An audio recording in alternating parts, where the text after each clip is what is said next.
It is 3 minutes after 10 and you are listening to James O'Brien on LBC. Welcome and thank you. I've got an absolute humdinger of an Unhinged headline for you today, and happily it's not from the Daily Telegraph. We're stretching our net, casting our net a little wider.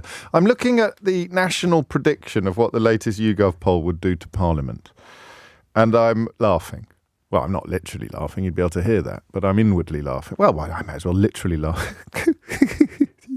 I'm chuckling because I've just realised something about modern British politics. It's very, very, very hard to say no way, isn't it? I don't know how much attention you were paying to the local elections on Friday when this story took hold and started sweeping around the country, not just the capital, that Susan Hall might pull off an amazing surprise and actually deny Sadiq Khan a third term. In the event, of course, I think he came back with a stronger result than he's had in the previous two mayoral elections in which he has stood. And even then, when it sounded crackerjack, didn't it, really? I mean, this is the woman who claimed she'd been pickpocketed and then turned up here to do an interview about how crime is rife in Sadiq Khan's London and had to reveal that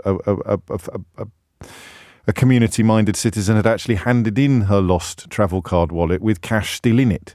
And yet she was so bereft of political acumen that she attempted to spin that still into some sort of attack upon Sadiq Khan. I mean, the relationship between competence and conservatism, I think, became estranged some time ago. But I still thought, and I don't want you to take offence at this if you voted for any of the various madnesses that we have endured over the last few years, and there's plenty of people in the Labour movement who voted for madnesses. I suppose everyone has voted for a madness. If you cast a vote in the 2019 election, you essentially, well, if you've cast a vote for either of the two main parties in the 2019 election, then you arguably cast a vote for madness, differing forms of madness.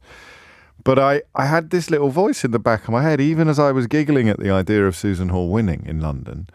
I found myself thinking, yeah, but I mean, look at what we have done. Look at what ballots we have delivered. I appreciate that we didn't put Liz Truss in Downing Street, but the Conservative Party membership did.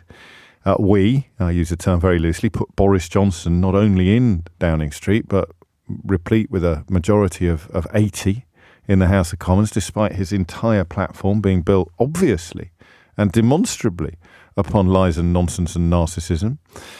The B word is obviously going to make an appearance at pretty early doors in this. We voted as a country, as a population, to become the first population in human history to cast a democratic vote to impose economic sanctions on ourselves. An act of such extraordinary madness that it is still probably not fully understood how stupid that was. And so on Friday, when I sat here sniggling inwardly at the prospect of Susan Hall beating Sadiq Khan to the London mayoralty, I still had a slice in my mind of, well, you never know.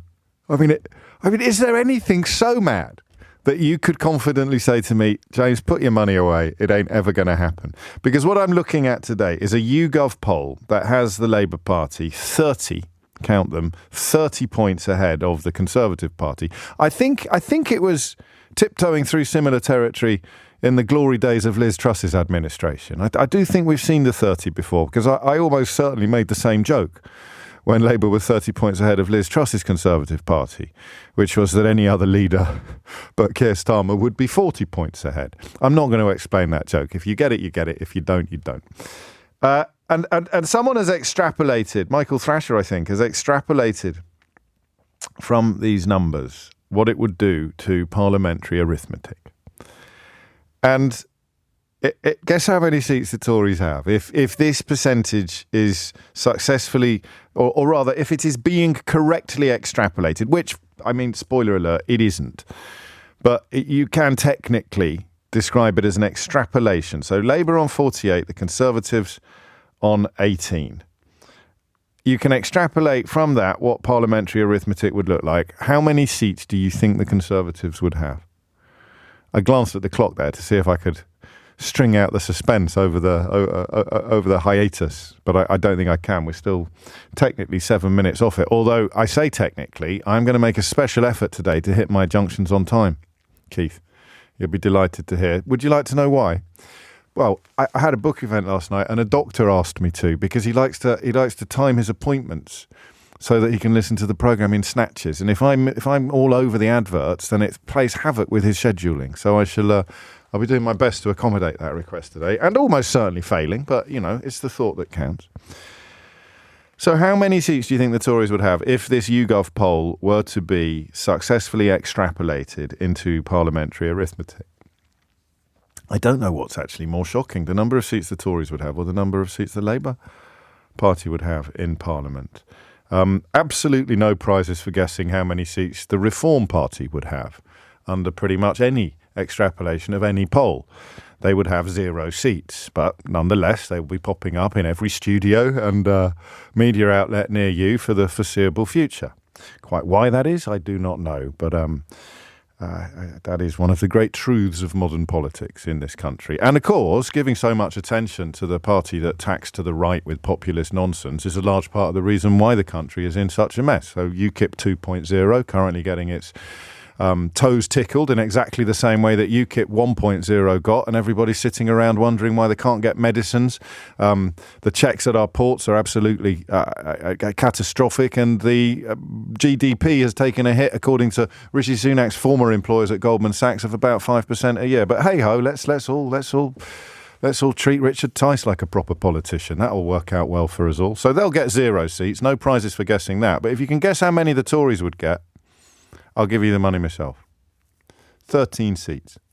And the reason why I opened this by suggesting to you that one lacks the confidence in the modern British politics to poo-poo anything. One lacks the confidence to say, and I lacked the confidence to say this on Friday, and I'm sorry. I lacked the confidence to say there is no earthly way Susan Hall is going to win the London mayoral election, because I had this sort of double movement on either side of me. On one side of me, I said, well, there's an awful lot of lethargy out there. Sadiq Khan hasn't run a brilliant campaign. His chief campaigning platform seems to have been vote for me, I'm not Susan Hall, which is a pretty compelling reason to vote for anybody, really, up to and including Count Bimface. But it's not what you'd call a tantalising offer, electorally speaking. And then the other voice, the other pincer, was, mate, look at what's happened over the last few years. Look at what people have voted for. And then you sort of found yourself going, I lack the confidence to say with my full chest that Susan Hall has not got a hope in hell of beating Sadiq Khan. So I didn't say it. And everyone ended up looking stupid on Friday. No one ended up looking quite as stupid as Laura Kuenssberg, but that is, again, one of the great political truths of our time, isn't it? 13 seats, ladies and gentlemen, is the figure that you can extrapolate from this polling to deliver the Tory presence in Parliament. Not 30, 1-3. 13. Lucky for some.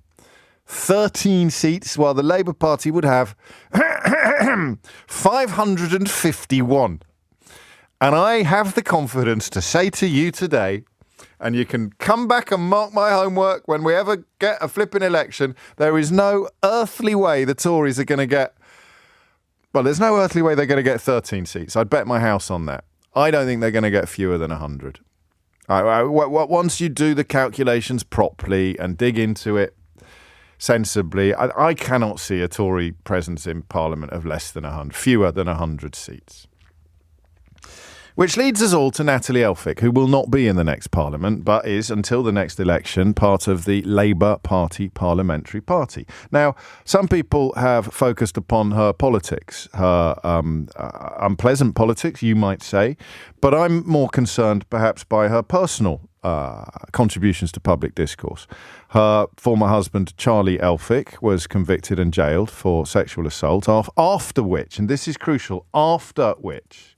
because you are in this country innocent until you're proven guilty, except on Twitter, after his conviction and incarceration for sexual assault, she not only defended him by describing him as attractive and attracted to women, and therefore ripe for a sort of dirty politics type hijack, but in doing so, of course, she also maligned his victims.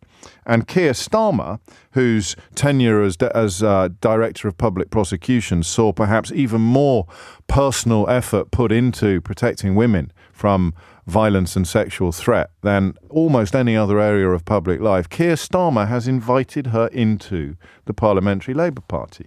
And a lot of people are very upset about this for reasons that you do not need me to articulate, even though I kind of just have.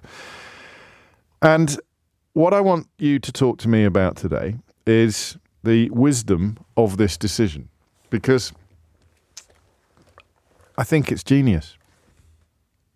I didn't think it was genius until I read a rather splendid thread even, plenty of threats, but I read a rather splendid thread by one of my favourite tweeters, a chap called Andrew Levy, who tweets as Andrew PR Levy, Levi, which really just crystallised stuff I'd been thinking and introduced me to some thoughts that I hadn't had. And I've retweeted it from my account this morning. I'll retweet it again now so that you can do your proper homework.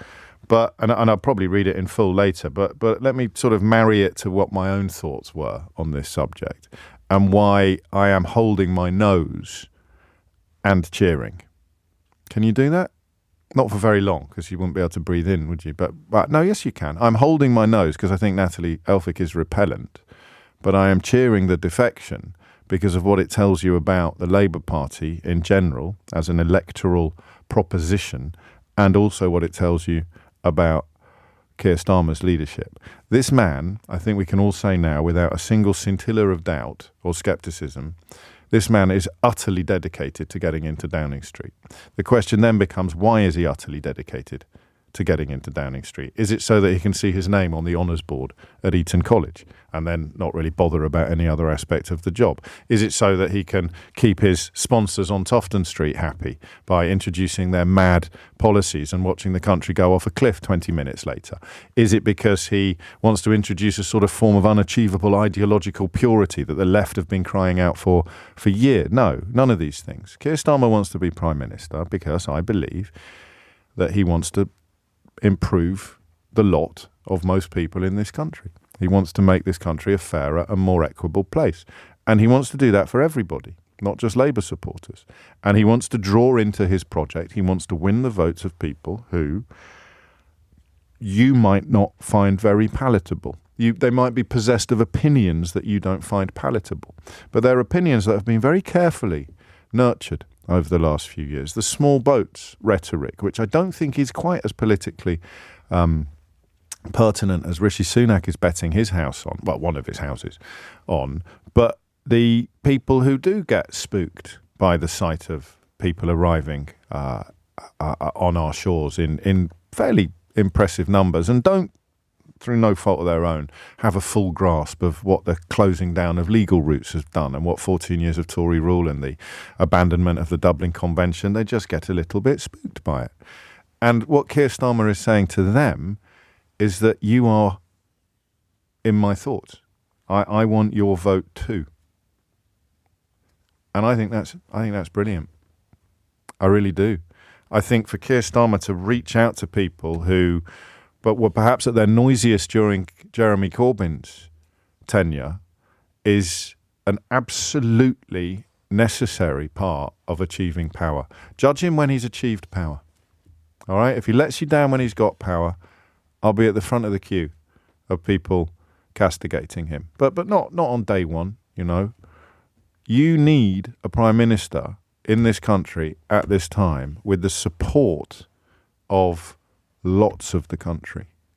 We've seen what happens when minority governments cling on to culture war rhetoric in the hope of sort of fending off a lurch ever further to the right or ever further to the left. So by accepting Natalie Elphicke's defection, by saying, yes, you are welcome,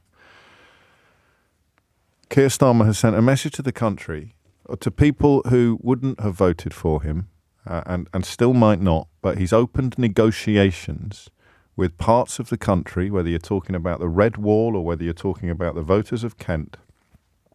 Keir Starmer has sent a message to potential Labour voters that his umbrella is enormous, absolutely enormous.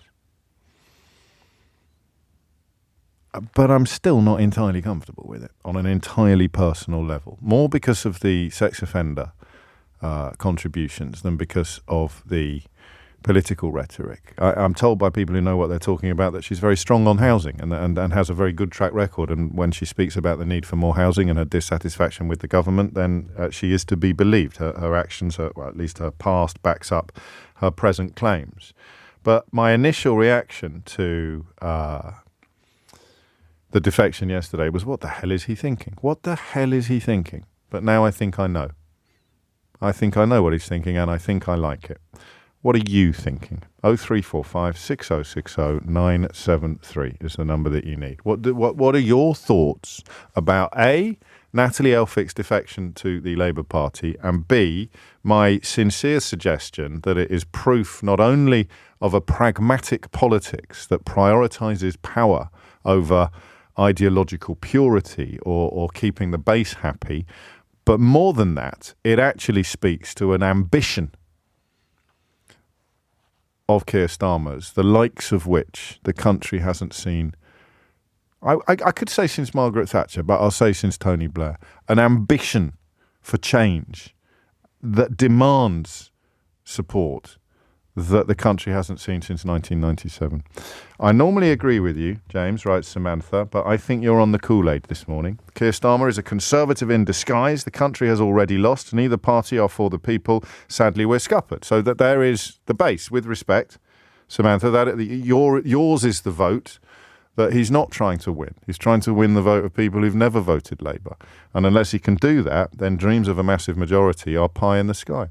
So I'm holding my nose because of who Natalie Elphicke is and what she has done and things she has said. And I am cheering the decision to accept her defection. I keep coming very close to saying defecation. I don't know why, but that would be most unpleasant. What are your thoughts on this? 0345 6060 973 on the defection itself, but also on my possibly rather footballification flavoured attempt to sell it to you as a net positive. It is 23 minutes after 10. It is a defection that has done two things. It has prompted a mixture of approval and disgust, but it's also shown you that for much of the media, at least, Keir Starmer's already Prime Minister. This level of scrutiny, attempts by right-wing media to attack him for accepting the defection of a Tory who was condemning Rishi Sunak in every sentence of her statement yesterday, shows they haven't actually got a clue on how to cope with this man. They really haven't got a clue how to cope with him. The front page of the Times was absolutely remarkable. Starmer splits party by accepting defector. Someone leaves your party and you're in government to join the opposition. In any previous universe, the story is the government has lost an MP. But because Starmer's so far ahead in the polls, because some people think, and I'm not one of them, that the result of the next general election is a foregone conclusion, right-wing media has to try desperately to turn this into bad news for the party which has accepted the defector from the party of government. Just think about that for a minute. Yeah. Stephen is in Watford. Stephen, what would you like to say? Morning, James. Hello, I'm really shocked. I'm really shocked by your interpretation of the situation, actually. Let's put the personal side, the private life of her to one side.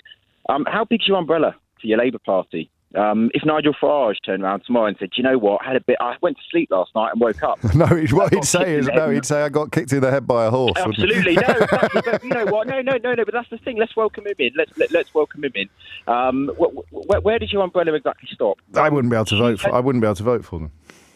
Oh, right, okay. But we've got a lady here who has been at the absolute edge of the right wing of the Conservative Party that has all of a sudden written a letter. She's gone to bed. She's woke up the next morning. You know she's not standing at the next election. I should have added that's part of my calculation as well. I think I'd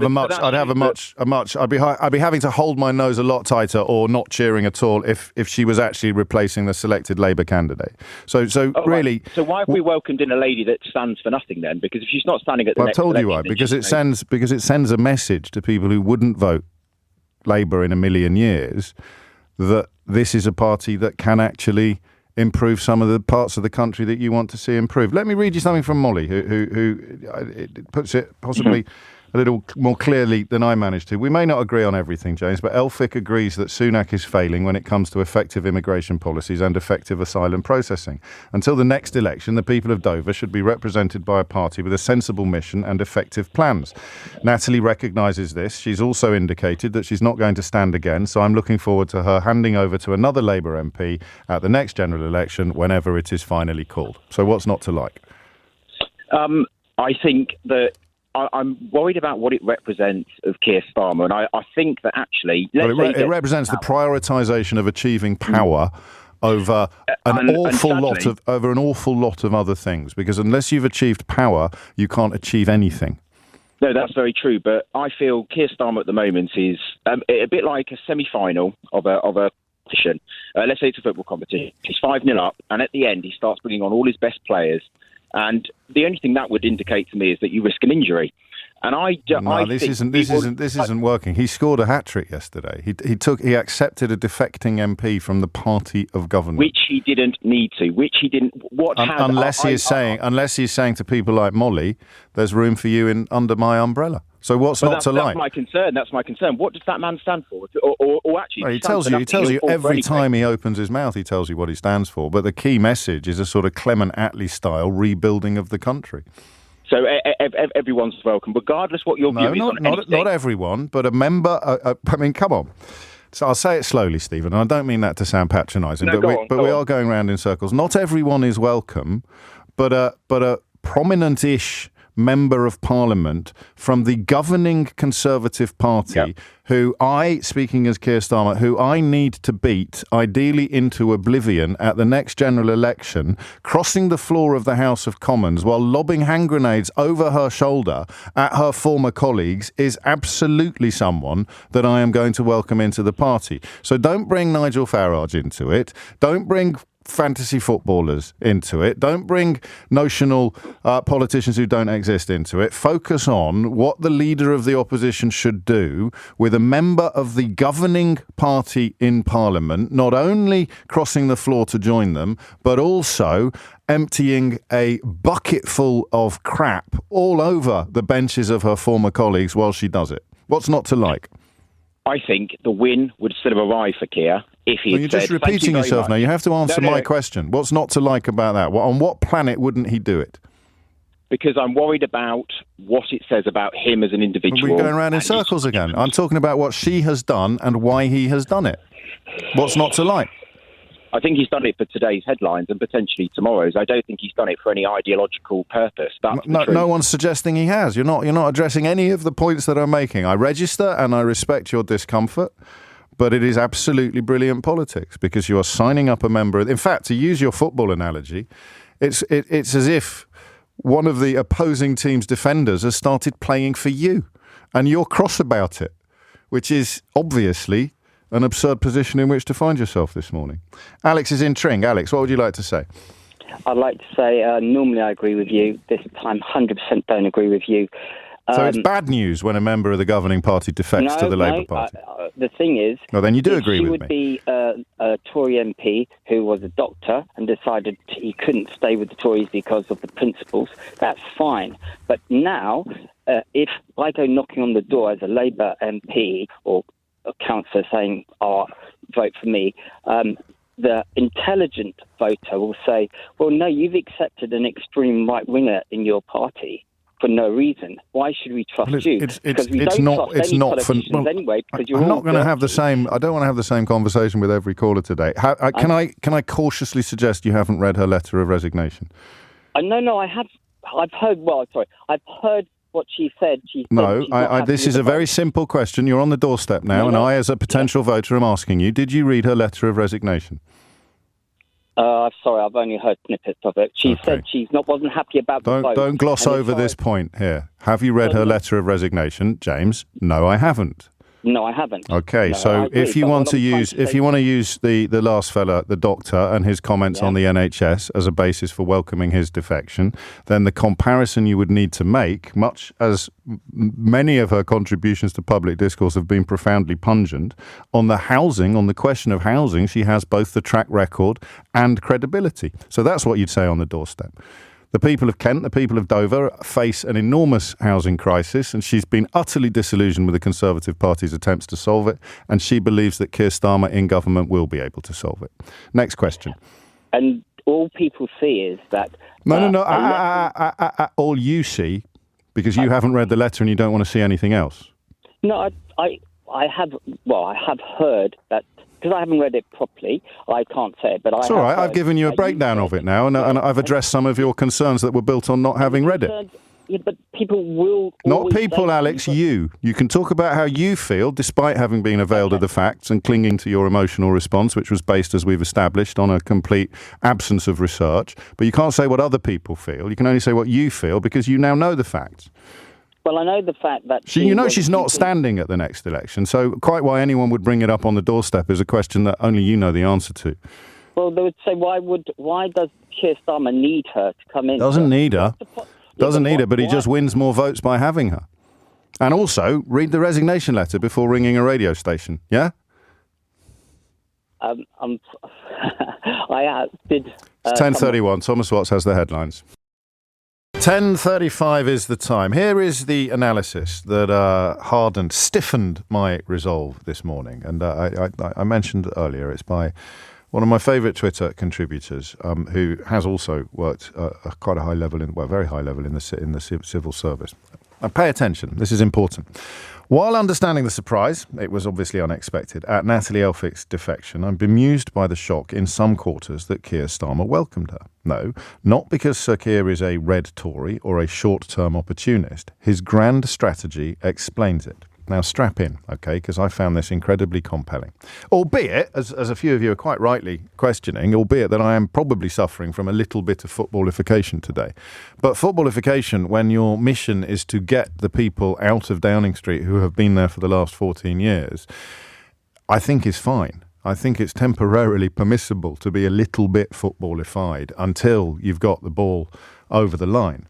Starmer's Labour, writes Andrew Levy, is on a mission, even if some in the party don't yet realise it, to make Labour the party of Britain, embedding it in government for decades, creating a national consensus, drawing in the widest feasible span of committed supporters.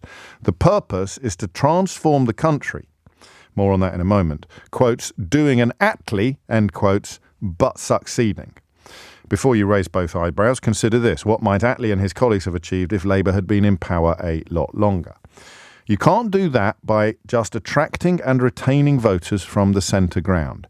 You need many of those flirting with the extremes to join you and stick with you. MPs are a different matter from voters, of course. Their views are public. But voters' views are generally secret. They're only shown to the ballot paper in the privacy of the polling booth.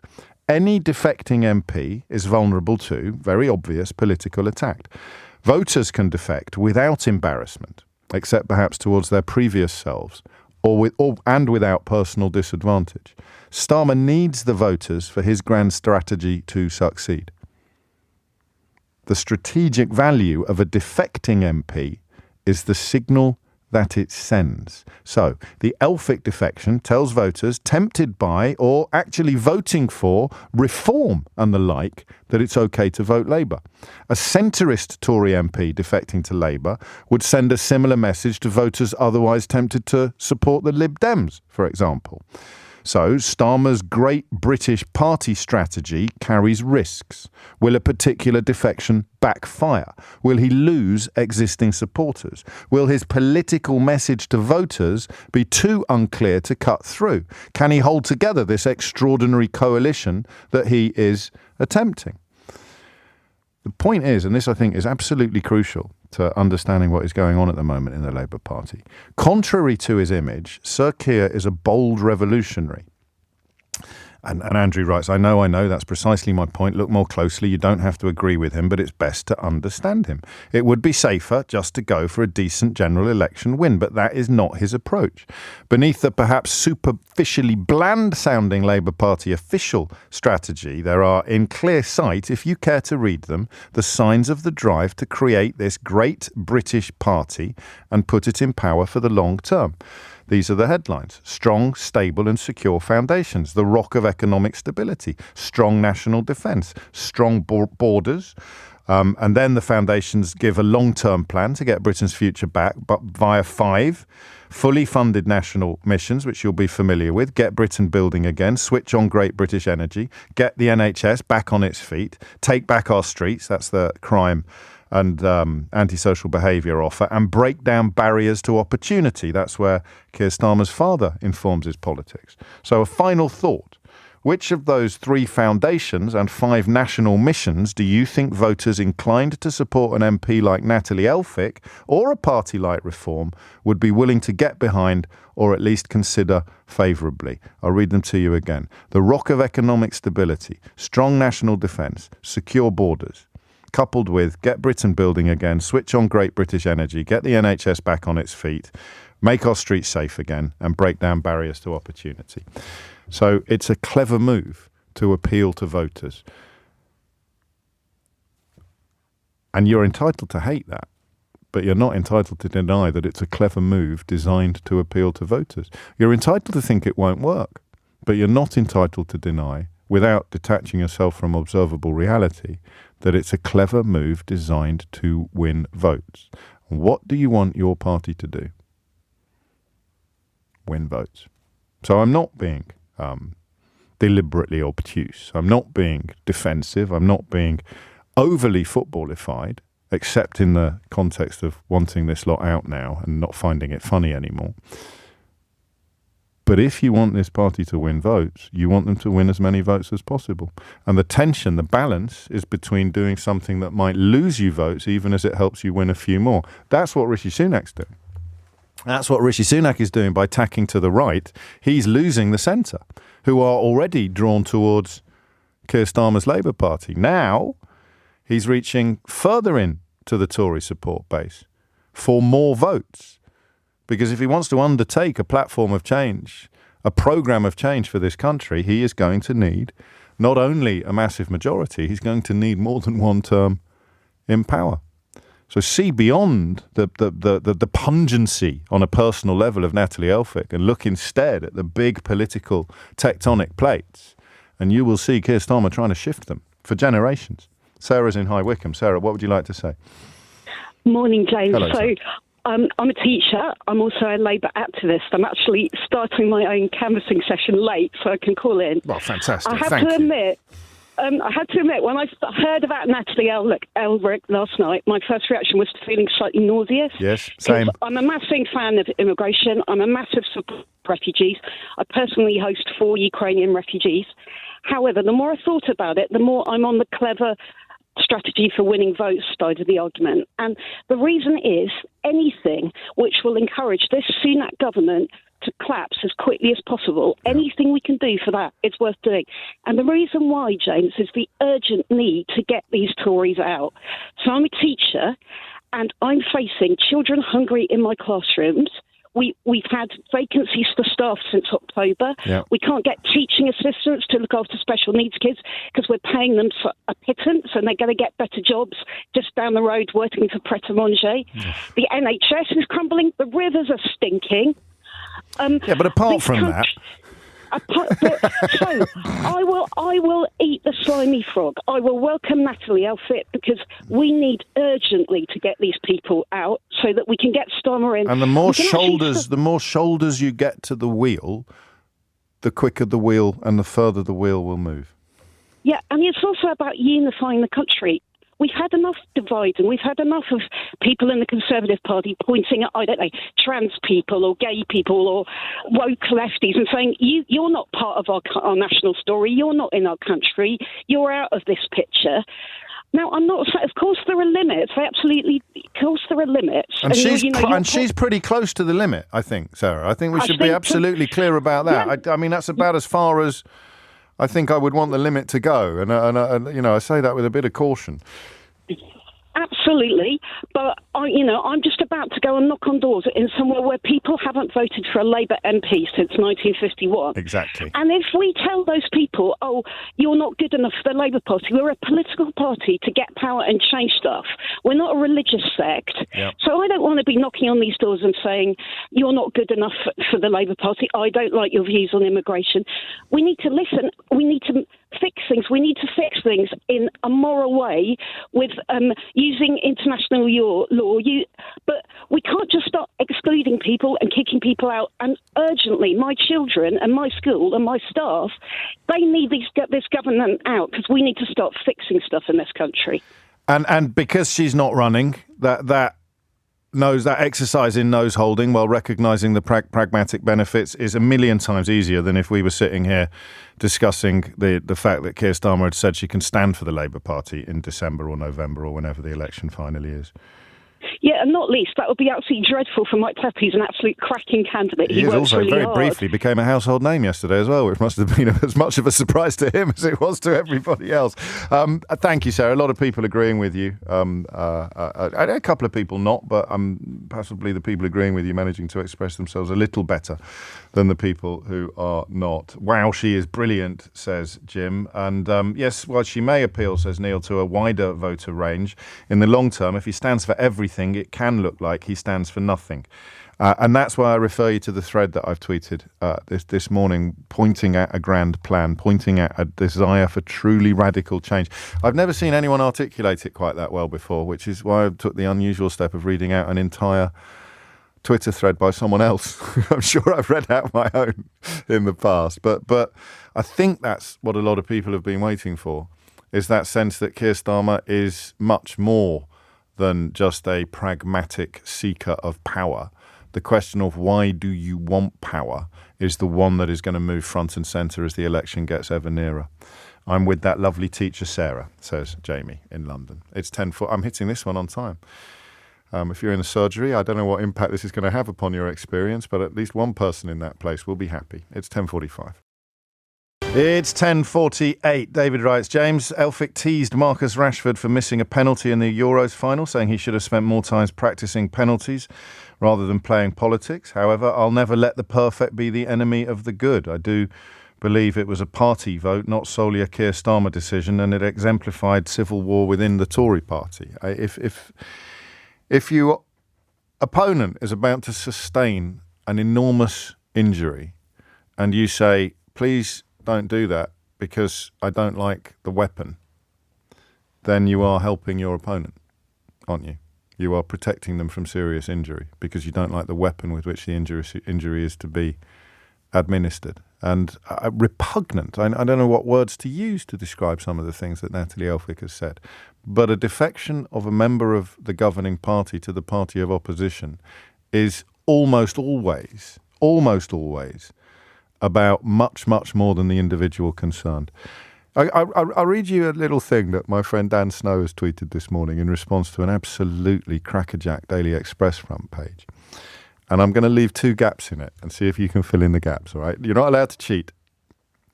In 1905, a young MP called Bleep, Bleep abandoned the Conservative Party to join the opposition. Just before that opposition scored a crushing election win, which put it in power for 15 years. Shortly after that, Bleep rejoined the Conservatives.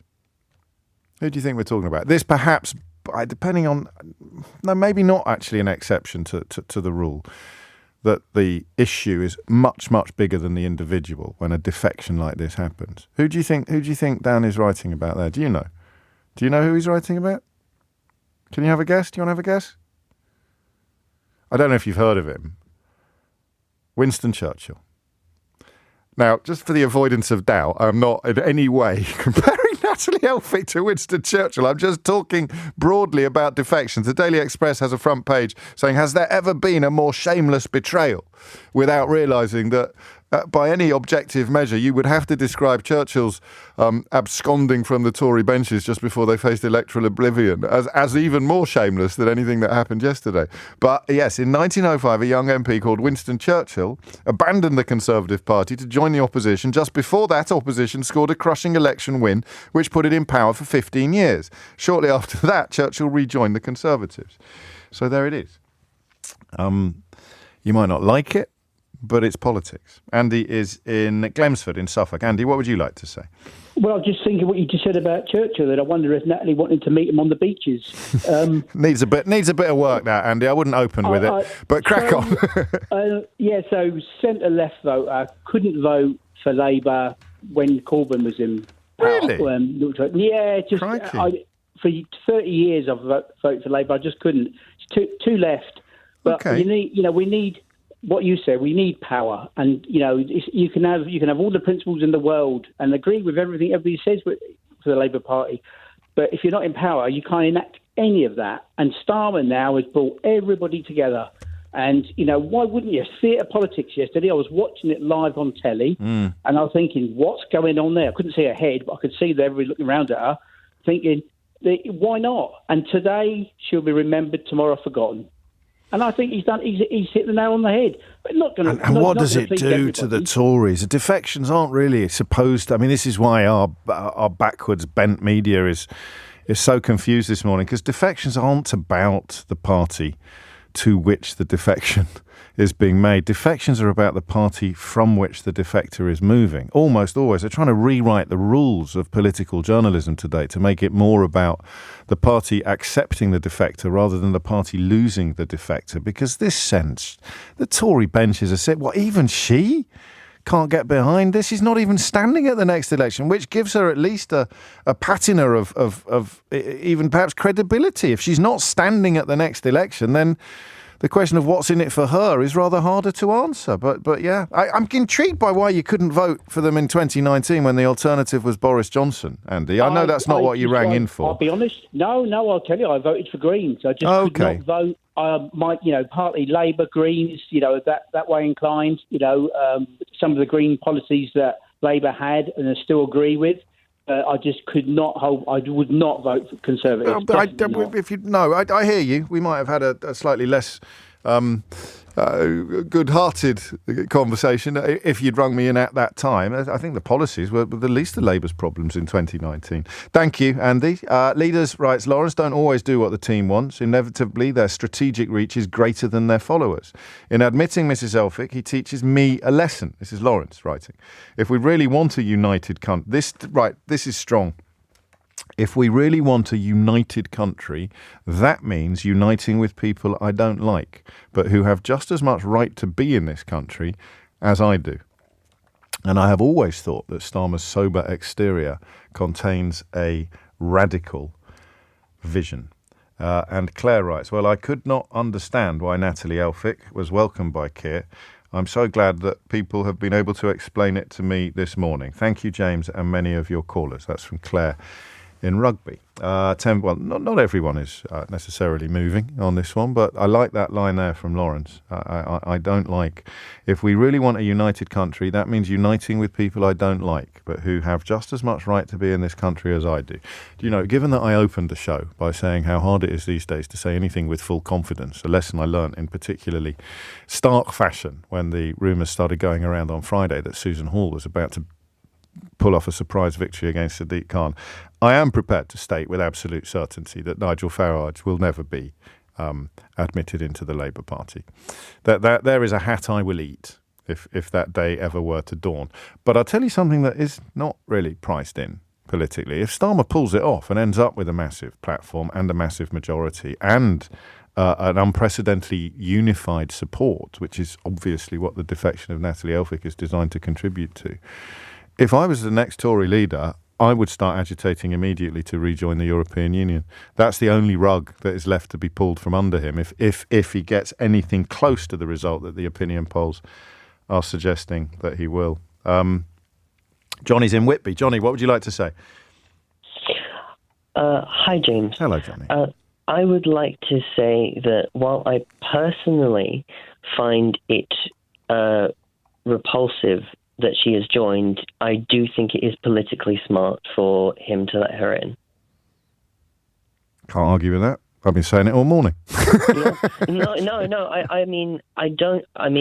I myself am an ex-Labour member. Right.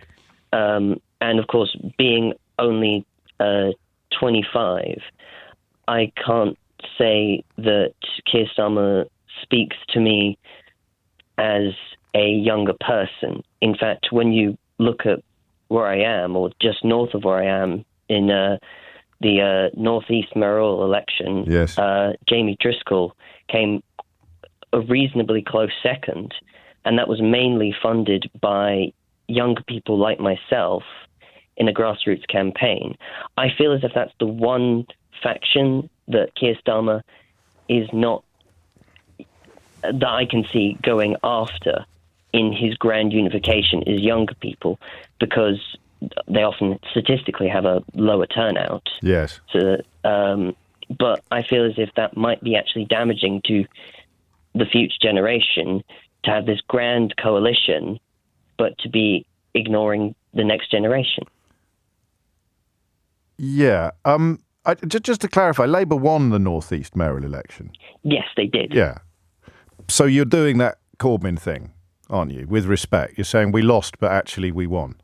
And the fact that we didn't lose by that much proves that we're actually right. No, you are, mate. Respectfully, you are. You lost because the way you spoke then, even I had to double check. Oh, my apologies. No, that's all right. But you lost. You got spanked, but you still somehow won, or at least losing proves the point that you're right. No, I wouldn't say losing proves that. So what does it anyone's prove? Right. Huh? So what does it prove? Losing. What does it prove? Yeah, well, because you raised Jamie Driscoll. I was a bit confused as to why. So you lost, but it proves something positive. What does it prove? Well, it proves that there is a group of voters. Yes. That Keir Starmer has not won over, and that is important if you're going for. Well, he hasn't won over all the voters that supported losing candidates. He didn't win over any of the voters that supported losing candidates. Yes, of course. So what does it prove? It's important if you're trying to make that tent as big as possible. You want to essentially say, not that I'm not listening to you.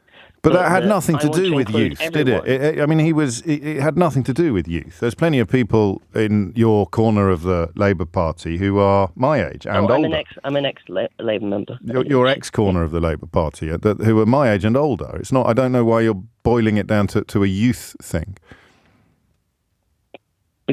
Because I feel as if my generation at the moment is being ignored both by Labour and the Conservatives, and I feel as if that's dangerous for both Labour and the Conservatives, especially when you look at how politically,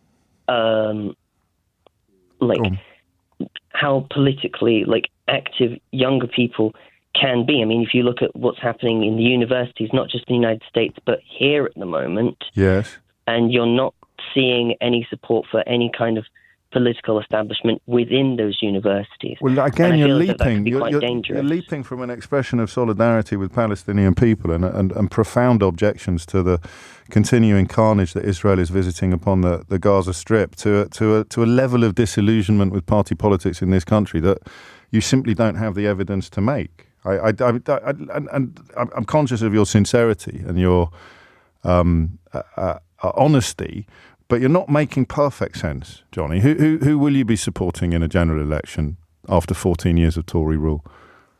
I will be voting for the Greens because I'm not going to reward Labour for Tory failure. Okay, and that's a position. And if God forbid that is the vote that sees a Tory MP get returned in Whitby, then on your head be it.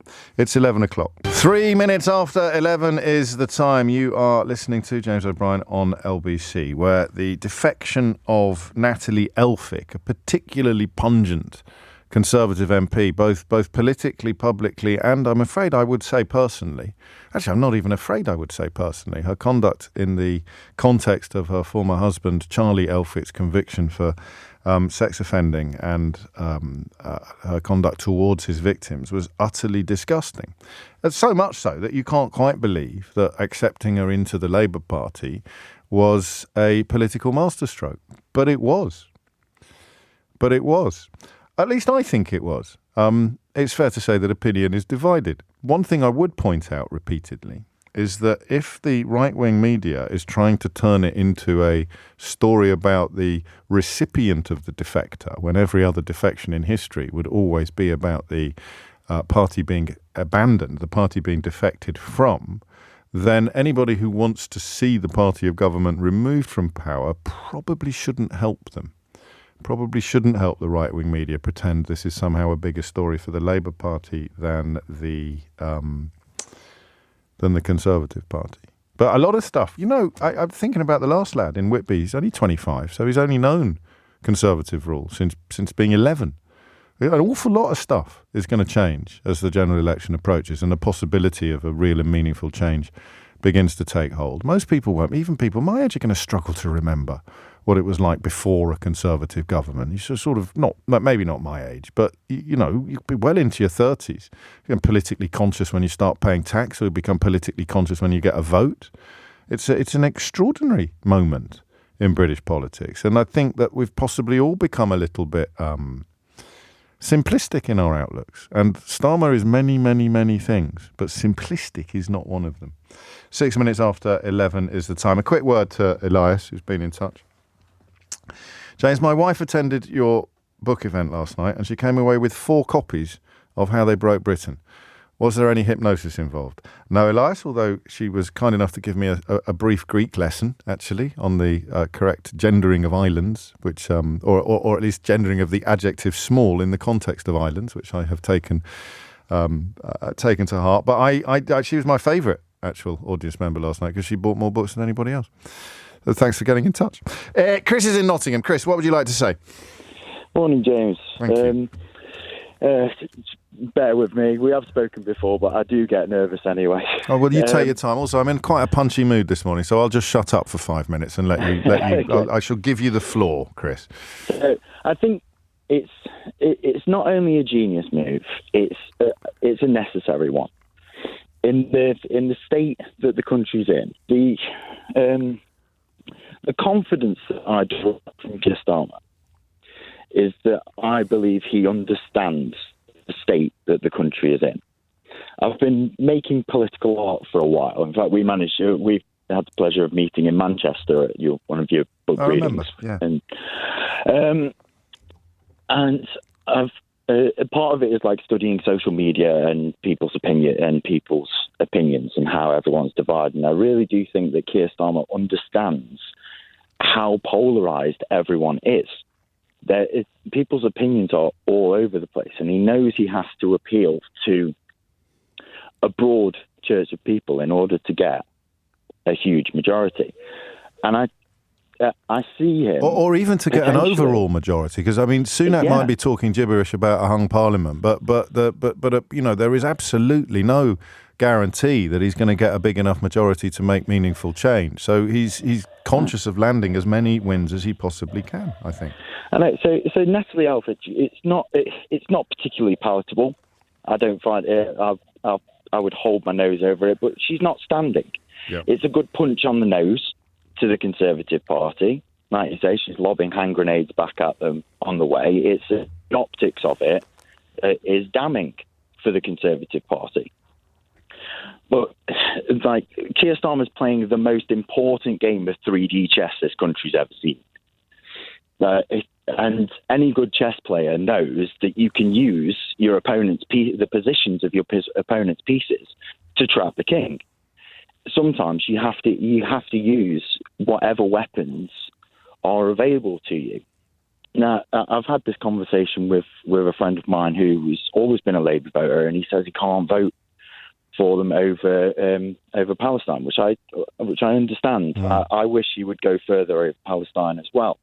I do as well now. I have done for a while.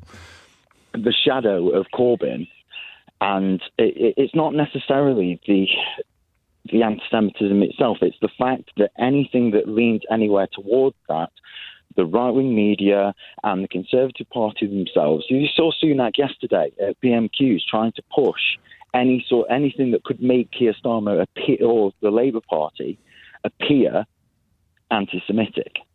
Or even anti-Israel, actually. I mean, he cited Sadiq Khan, didn't he, saying that he's just as outraged by the actions of October the 7th as he is by the killing of 14,000 children in Gaza. I mean, it's not objectively or statistically a very controversial thing to say, but you're right, it remains a weapon that Tories will attempt to wield.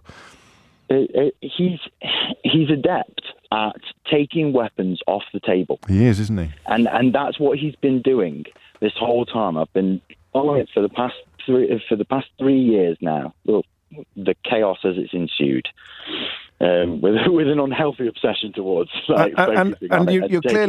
you're clearly possessed of a mind that can change. That's the thing, because I think we both had the same gut reaction, which was, what the flip are you playing at? She's absolutely vile. But then the more you think about it, the more you listen to voices that perhaps are more thoughtful or even more informed or experienced, and the clouds begin to clear, and you see something that's a heck of a lot more, makes a heck of a lot more sense than it originally did. I want to just wind you back to something you said previously, because I think this is at the heart of it, and I certainly missed this to start with, which is the idea, and it's also a point that Lawrence made in that text that I've read out a million times. If we really want a united country, that means uniting with people I don't like, but who have just as much right to be in this country as I do. So we will need at some point lines, won't we? We will need to know where the line is.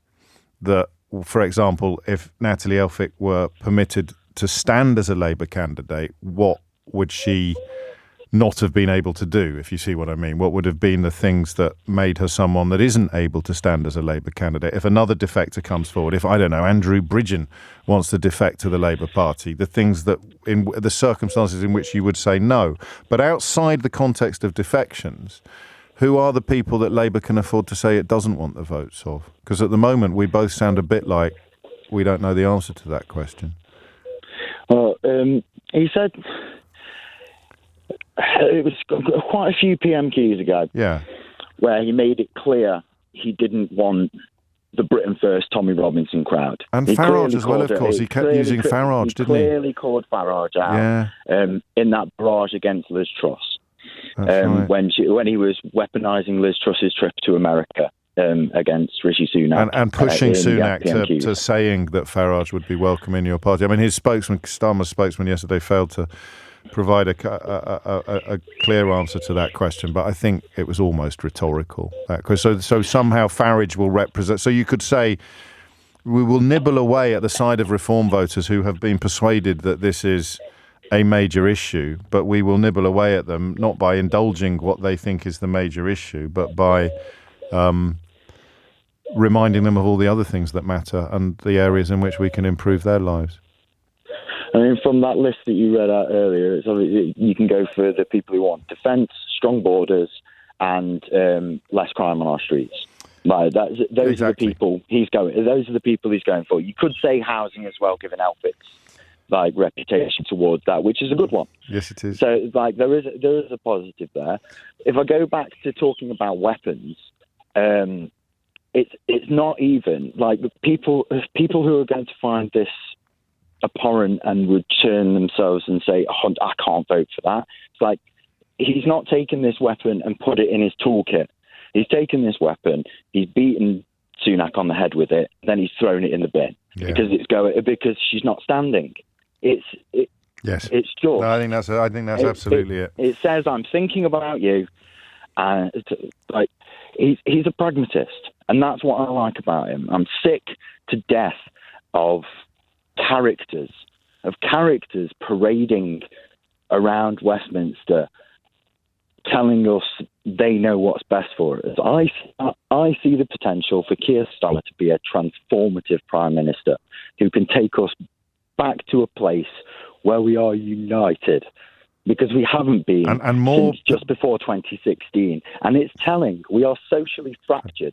Take it back and he further. Understands it. Yeah. He understands it. Well, listen, if we're wrong, we're wrong. But crikey, I'd rather be hopeful than desperate. Yeah. At the moment, I think we both sound a bit hopeful.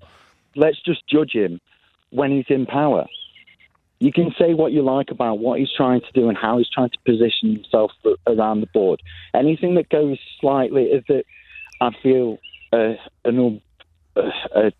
horrible taste in my mouth about. I don't believe his stance on Palestine. I really don't. I think it is just It's taking those weapons off the table, because if they can be weaponised, he will first lose. You can accuse me of this. You can resurrect the ghost of the previous leadership. You can do all of these things that people have shown time and time again they are susceptible to. So you might find the weapon ridiculous. You might find the weapon absurd. You might find the people who fall for it contemptible. But he doesn't. He recognises both the power of the votes of the people and the power of the weapons that persuade them. So he diffuses all of them. And if it turns out that he hasn't got the bottom that you think he's got, then you, I sense, Chris, will not only be the first to say so, but you will be creating some art to prove the point.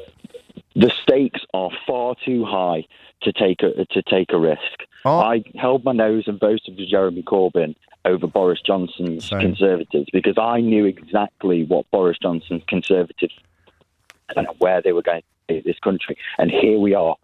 Yeah, and here we are. On a more serious note, is that a collared dove or a cuckoo in the background? I think it's pigeons. No, it's not a pigeon. Yes, it could be. It's not. It's up in a tree. I can't. It might be a wood pigeon. There's many birds that float around here. It's absolutely we have beautiful. Some pigeons that fly around here.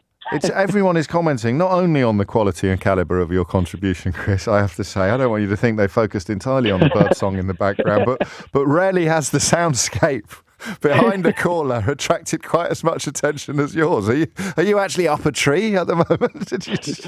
No, my phone reception. I work in a very small village, and the phone reception in my workshop is absolutely terrible. So I've had to take a little wander to a park area. So a lovely place to have a great conversation. Well, I tell you what, you could have come on spitting all sorts of bile and it somehow would have been okay because of the beautiful bucolic sounds in the background, but you didn't. You were talking, I thought, wonderful sense. In fact, Ali in Worcestershire takes the point further. Says, I'm a regular listener, James, but wow, I don't think my mind has ever been changed as much as before as on this topic. Many thanks to you and your brilliant callers, like Chris, for sharing a different light, for shining a different light on this issue. Hey, that's what we're here for. It's 11:16.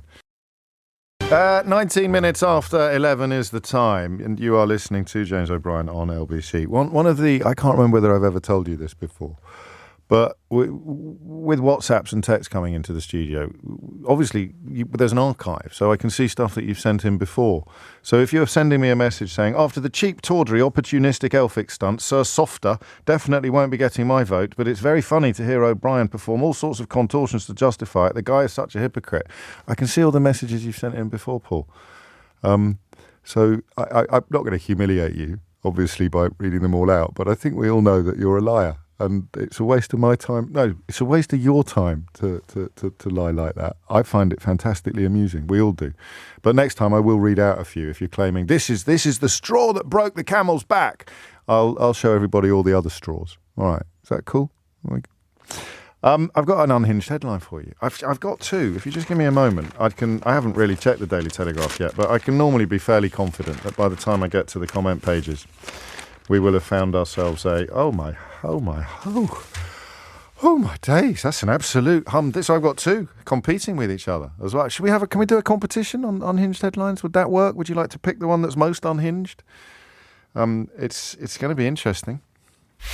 Unhinged headline. I'm a cyclist, but I can't stand them, and I now fully expect that one of these hunched morons dressed as an insect in lycra will one day kill me.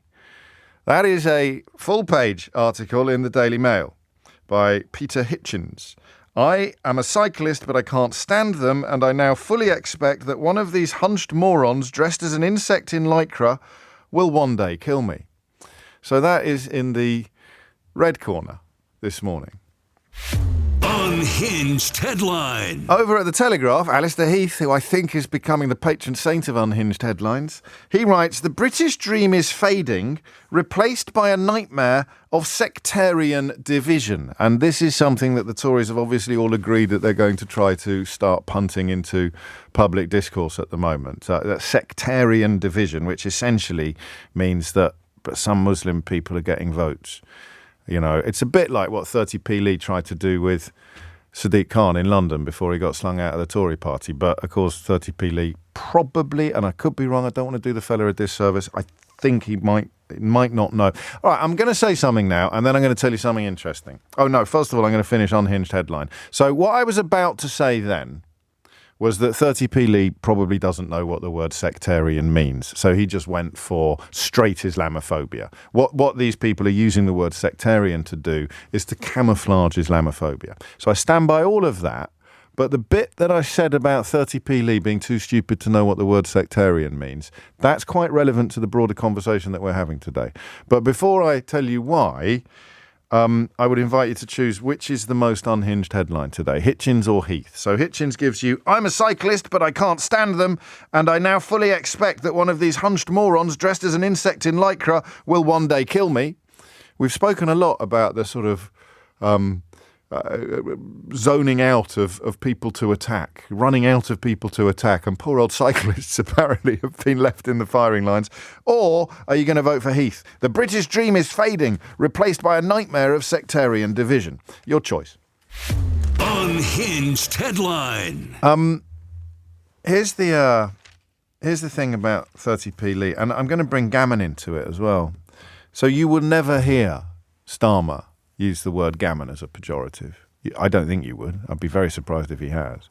And similarly, I don't think you'd ever hear him. He might accuse somebody of prejudice or even Islamophobia, but I don't think he'd ever say 30p Lee is too stupid to know what the word sectarian means, even if it was true. And that is the thing that's been haunting me since I read out Lawrence's text. If we really want a united country, that means uniting with people I don't like, but who have just as much right to be here in this country as I do. Because I'm part of the problem there. I'm not part of the solution. I relish in denigrating and attacking the people who I think are responsible for the mess that we're in. And I say a lot, contempt for the con men, compassion for the con, but I don't make the distinction anywhere near as clearly as I should. I'm not sure I could. Maybe it's too difficult a distinction to make. But that's going to be really hard. And in fact, what's odd about some of the abuse coming into the studio today from people who would see themselves as being to the left of me or being opponents of Keir Starmer is they're kind of proving the point. They're kind of proving the point. If you want to remove the bile from politics, and I believe that Keir Starmer really does, then you have to start being at least quiet and at most equable towards people that you really don't like. I'm not ready to do that yet. I'm not ready to do that yet. I hadn't really clocked that before. Just right then, when I was about to call Lee Anderson stupid, I realised that the lesson of today's phone-in has been that Starmer feels the need to reach out to people who are currently way over on the other side of the road. Now, I don't think that there would be a warm welcome in the Labour Party for 30p Lee or any of the other absolute headbangers, but there's a lot of space between Keir Starmer and, let's say, Nigel Farage or 30p Lee. There is a hell of a lot of space between Keir Starmer, and this is it, we've got there. Thank you. I love it when you school me, actually, and I feel the clouds clear live on the radio. Think of all the space between Keir Starmer and 30p Lee. And remember, crucially, that 30p Lee was in the Labour Party until relatively recently. I think he campaigned for Jeremy Corbyn in 2017. Was it 17? Against Theresa May. Think of all the space between Keir Starmer and 30p Lee. And somewhere between those two poles sits the relatively repugnant Natalie Elphicke. But you see, I'm still calling her relatively repugnant. I'm a radio presenter. I'm not a politician. But still, somewhere between Keir Starmer and 30p Lee sits Natalie Elphicke. And Keir Starmer has sent a message to people who sit near her that there is room for you in this party. It doesn't mean he's going to reach all the way to 30p Lee, but it means he is going to reach all the way to Natalie Elphicke. And for all the clever analysis today about pragmatism and 5D chess, I hope he doesn't reach any further. Just as a personal position. I hope he doesn't reach any further towards 30p Lee than Natalie Elphicke. I don't see why he would. I don't see why he would need to. I think there may be more defections, but I don't think any of them will be quite as potentially pungent as this one. But here it is. In between Keir Starmer and 30p Lee lie millions of voters. And what he has done by accepting the defection of Natalie Elphicke is say to hundreds of thousands of them that this could be your party too. Now, if you don't want Labour to win because you're still nursing your wounds about supporting the last leader, or if you don't want Labour to win because you are troubled by Starmer's perceived lack of ideological purity or any of those things, that's fine. But if you do want Labour to win, this is the analysis you need to understand why what happened yesterday was a good stroke, potentially rather brilliant thing. All of the people sitting between Keir Starmer and 30p Lee have votes. And you might not like this, but their vote is worth exactly the same as yours. So what he has done by accepting this defection is say to everybody, literally every single person that sits somewhere between Keir Starmer and 30p Lee, every single one of them received the message yesterday that this could be a party for you, up to and including wherever it is that Natalie Elphicke sits on that scale. And that, what's the time? 11:29, after 90 minutes of phone-in radio, when I thought at 10 o'clock this morning that I was here to teach you some lessons. After 90 minutes of phone-in radio, you've taught me that. You've made me see that. Combination, Chris's call, I think, crystallised it. Lawrence's text, we began with Andrew Levy's thread on Twitter. Sarah, the teacher and Labour activist. Also, the people to whom I was a little bit rude. The people to whom I was a little bit curt and short because I didn't like their position. Knit all of that together, tie all of that together, and I get it now in a way that I didn't get it at 10 o'clock. That's what he did yesterday. He said to the people that are sitting in that space, and they are not only legion, there are hundreds of thousands of them, but they are also possessed of a vote worth exactly the same as your vote. And he said to all of them, there's room for you, or there could be room for you in this party. And if you're uncomfortable with that, then you're uncomfortable with the idea of victory. 11:30 is the time. Thomas Watts has your headlines. It is 11:33. It's Mystery Hour on the way. I think that's why we allowed ourselves to stretch our legs on this one. Also because it is genuinely fascinating. I think sometimes the subjects I enjoy the most are the ones where you think you know what I'm going to say and you don't like it. And I say that as if you're listening to this as someone who is broadly in agreement with me. And of course, that that is by no means all or necessarily even most of the people who are kind enough to tune in every day. But I like to think things through. And I can't remember the last time I've really felt my cogs whirring quite as warmly as they have in the last sort of 40 minutes in particular, but in the last 90 minutes as well. I hope it's been similarly enlightening for some of you. And we will have a conversation. I think we're going to have a conversation soon about how rude we should be. Bearing in mind there's a big difference between a gob on a stick or a shock jock or a radio presenter or whatever phrase you prefer than there is between being a man seeking power, seeking office.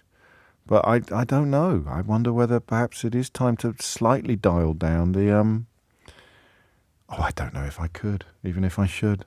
11:34 is the time. Sarah, picking up on a call from another Sarah earlier, says, my favourite takeaway phrase from James on LBC today, re the repulsive Natalie Elphicke defecting to Labour, is that we have to be prepared to lick the slimy frog.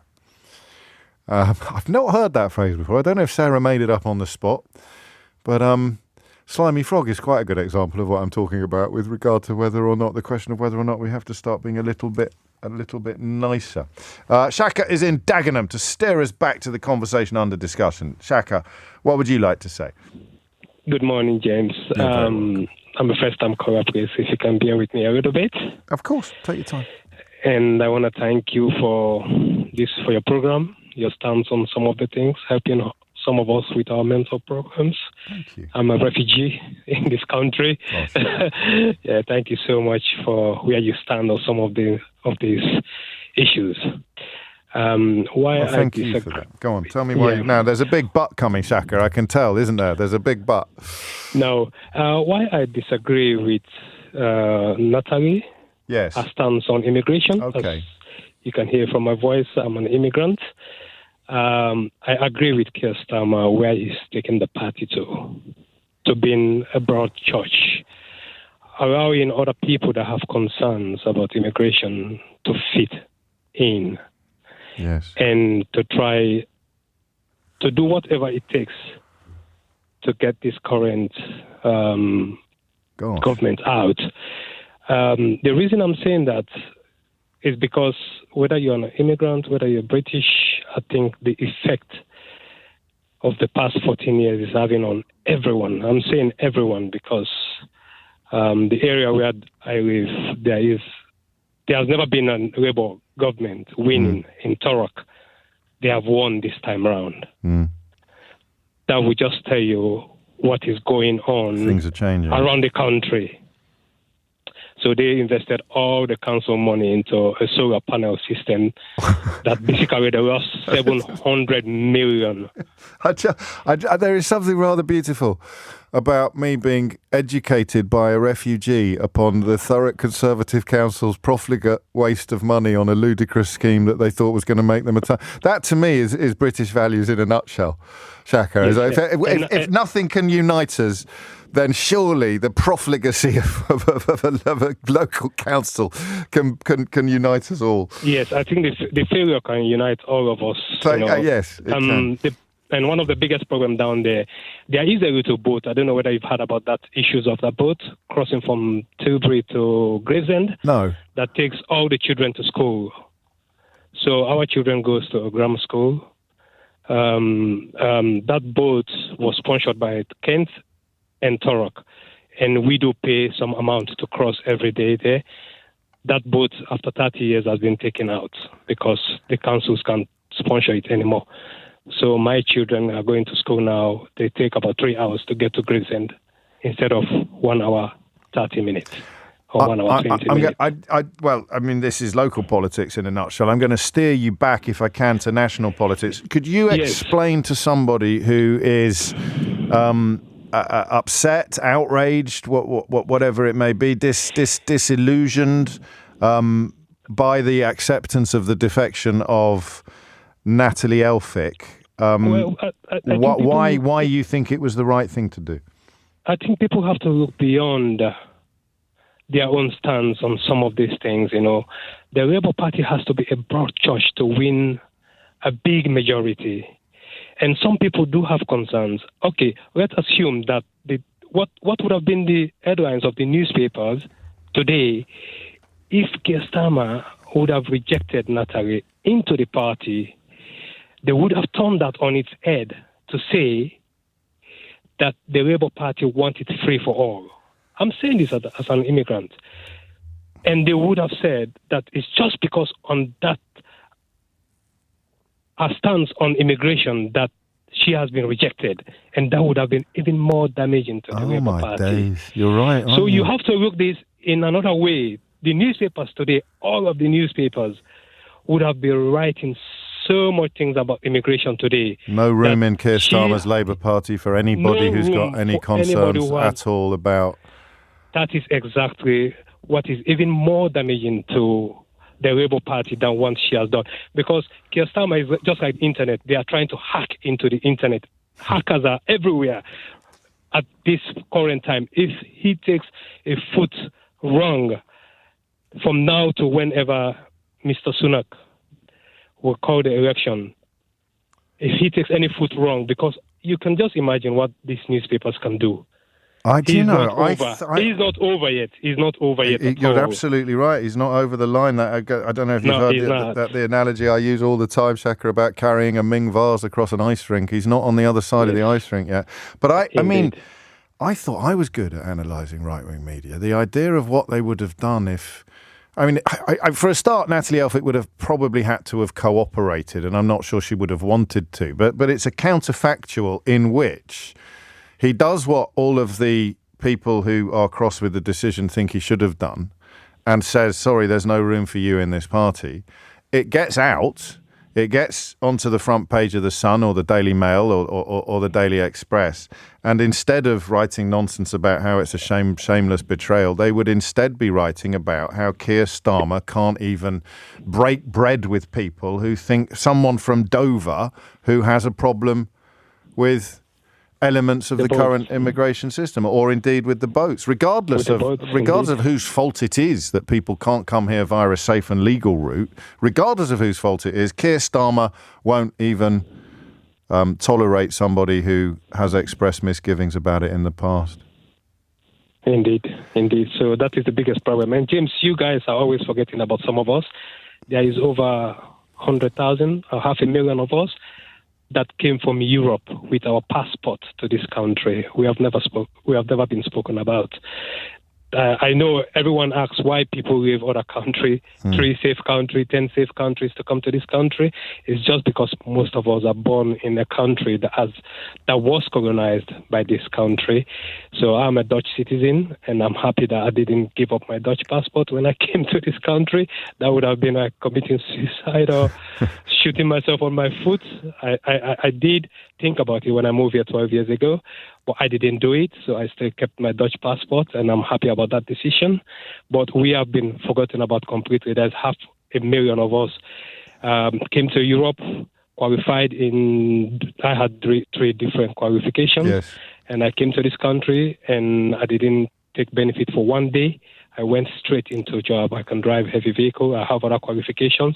So I jump from job to job because the things I do, I will never run out of work. I work in the construction industry. Why do you say that you're forgotten about? Just clarify that for me a bit, would you? We haven't spoken about, they just spoke about the small boat, the reason that people come from safer countries to this country.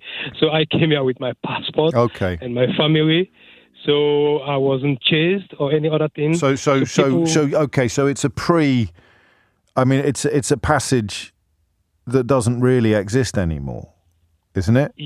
That's a passage that doesn't exist anymore. Okay, so that's part of the reason why it's not being spoken about as much as you would like. But you're absolutely right. It means that you feel squeezed out of the conversation, and all we get is sort of lazy stereotyping of people in dinghies who will have stories just as rich and important as yours, but your stories are being ignored, and they will be stories of positive contribution.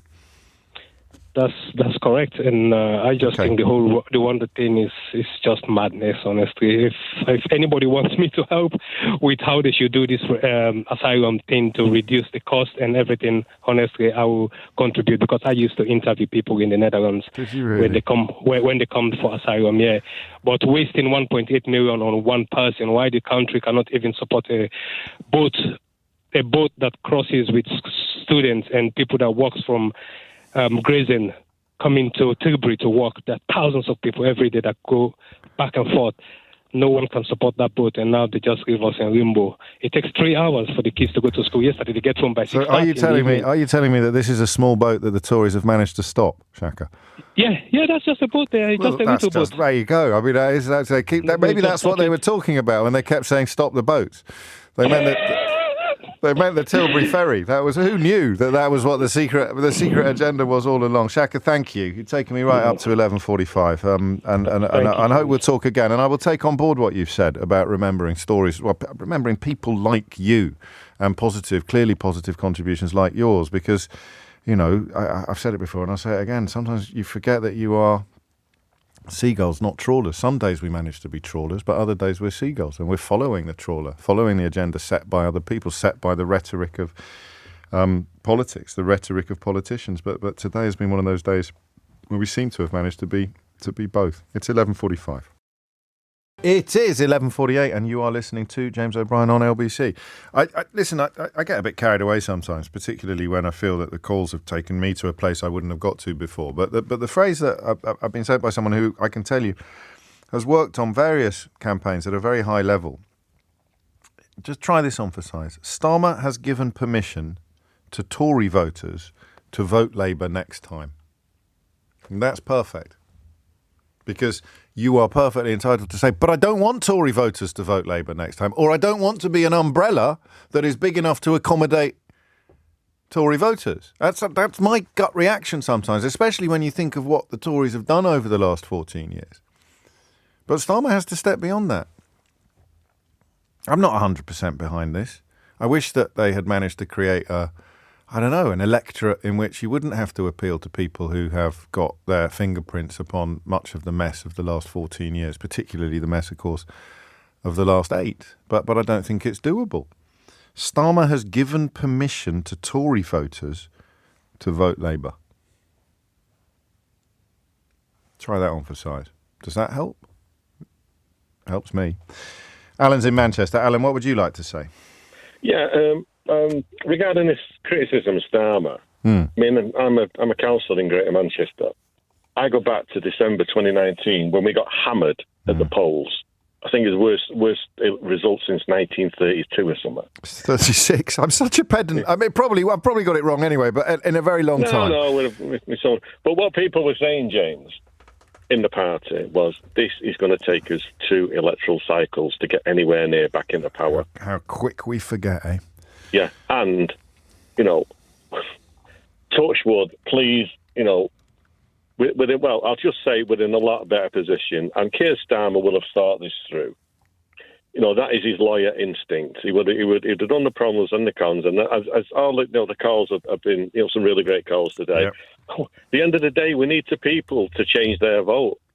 I mean, it happened in Bury, somewhere where we've never got in North Manor. We got in by 44 votes. Wow.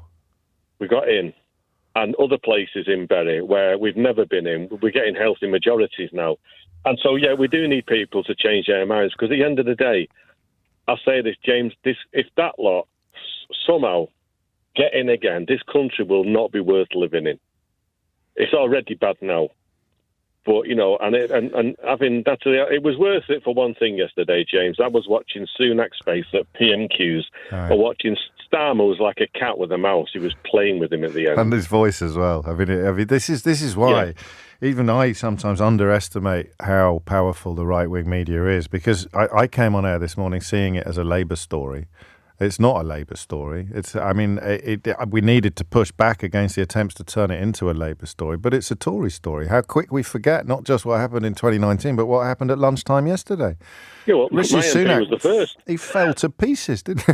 He fell apart on live television. Not literally, but he pretty much literally fell to pieces on live television, and you could almost hear the wheels turning on Fleet Street and in broadcast studios, trying to desperately turn it. And of course, people in your party who are still a bit unhappy with Keir Starmer, desperately trying to turn it into a net negative for the leader of the party that has accepted a defector from the party of government. Well, my MP was the first Christian. What do you mean? My MP, the MP for Bury South, is my MP. He was the first to cross the floor. Oh, sorry, I thought you said the first Christian. I thought, no, he can't be. And that was Jesus. Yes, okay, so it happens, doesn't it? It does. I think it was 35, not 32 or 36. We just get on with it.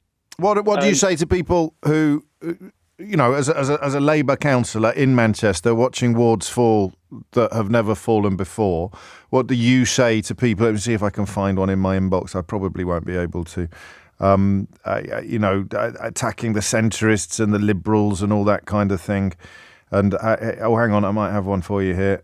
Here's one. Centrist hero James O'Brien defending the far right Natalie Elphicke's defection to Labour by reading out that thread in which it's claimed that Starmer needed the extreme right on board. I mean, obviously lying about a number of things, not least what the thread I've read out says. Here's another. Yeah. What was it Dennis Skinner said about liberals? You have zero integrity, O'Brien. You're a certified soulless fraud. What do you, as a Labour councillor in Manchester, say to them, given that we've arrived at the same place on this issue? Probably written from the biggest house in his area, and he's got the biggest card on his drive. And this is, I'll be blunt, these well-heeled trots, they drive the biggest cars, they live in the biggest houses, and they can afford a Tory government. James, when someone who was an ex-constituent of yours, when you find out that they were evicted for complaining about mould, Section 21, something needs to change.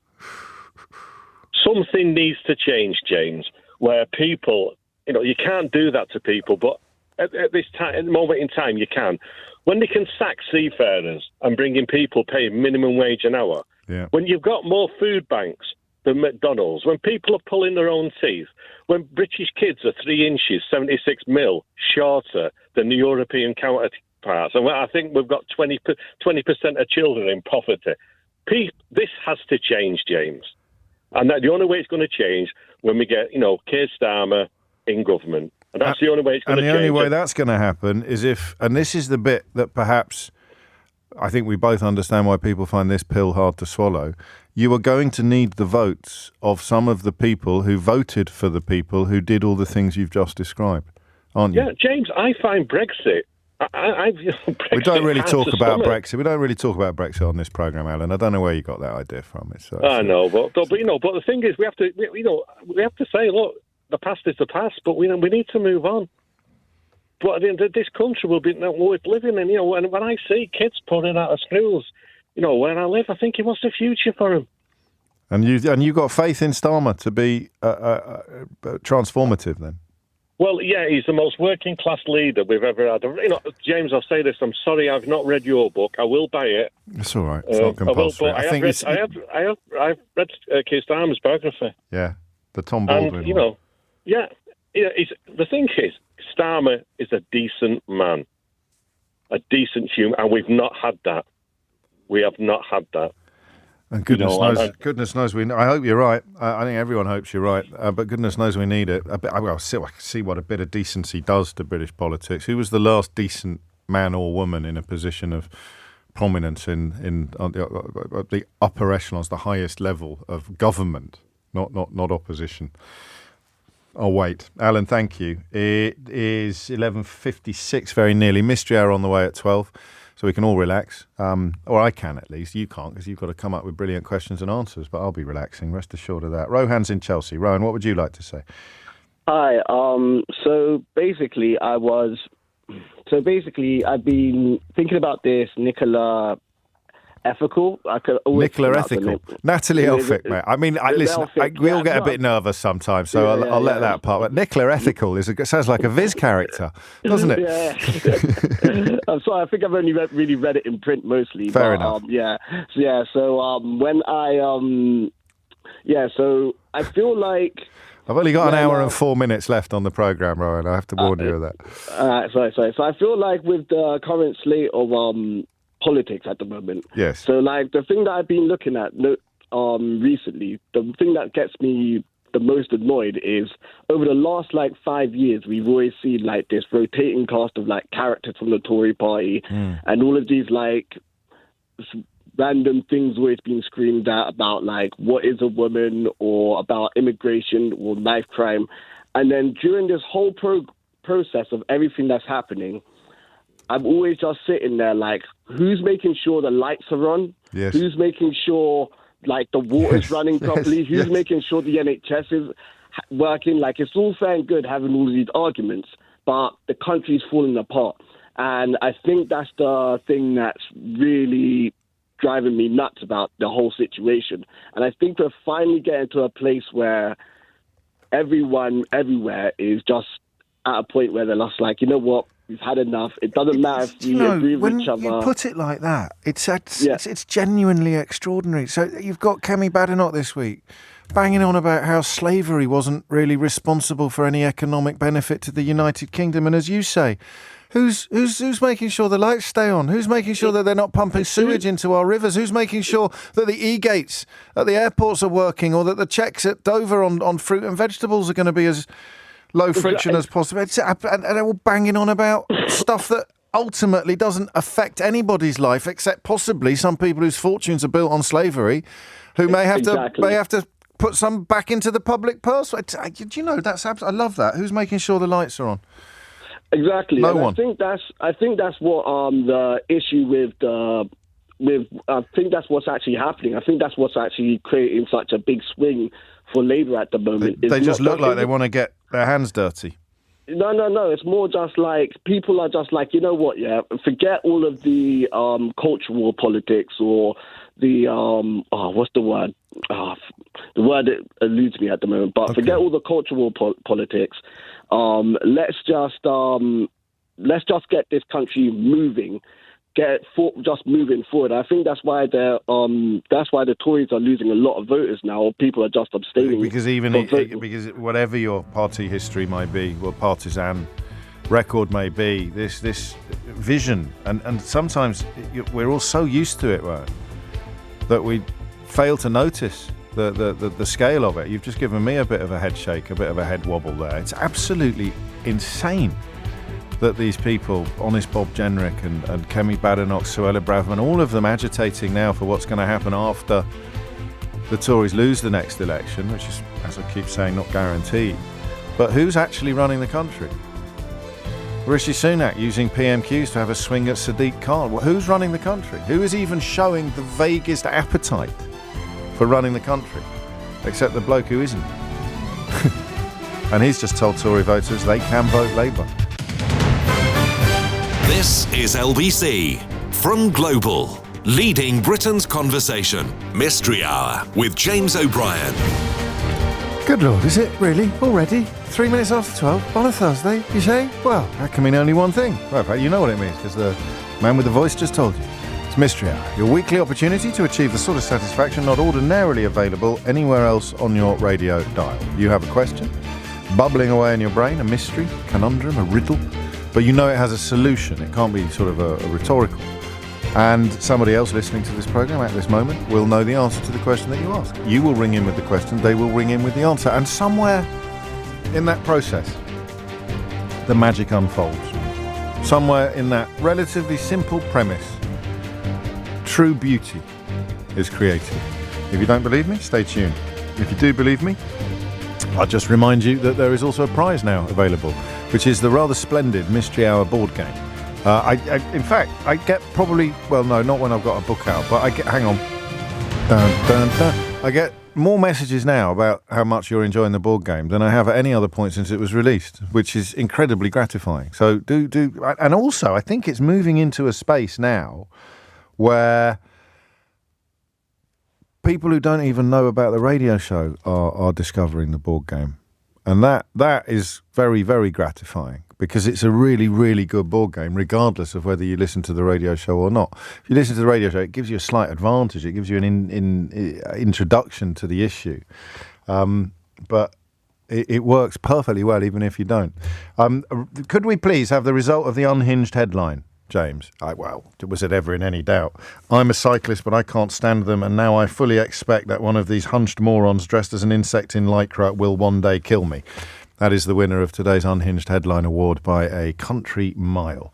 And you can, of course, get the board game at mysteryhour.co.uk or indeed from your favourite online retailer. 5 minutes after 12 is the time. Mystery Hour is upon us, and there's a free board game to whoever submits my favourite contribution of the day.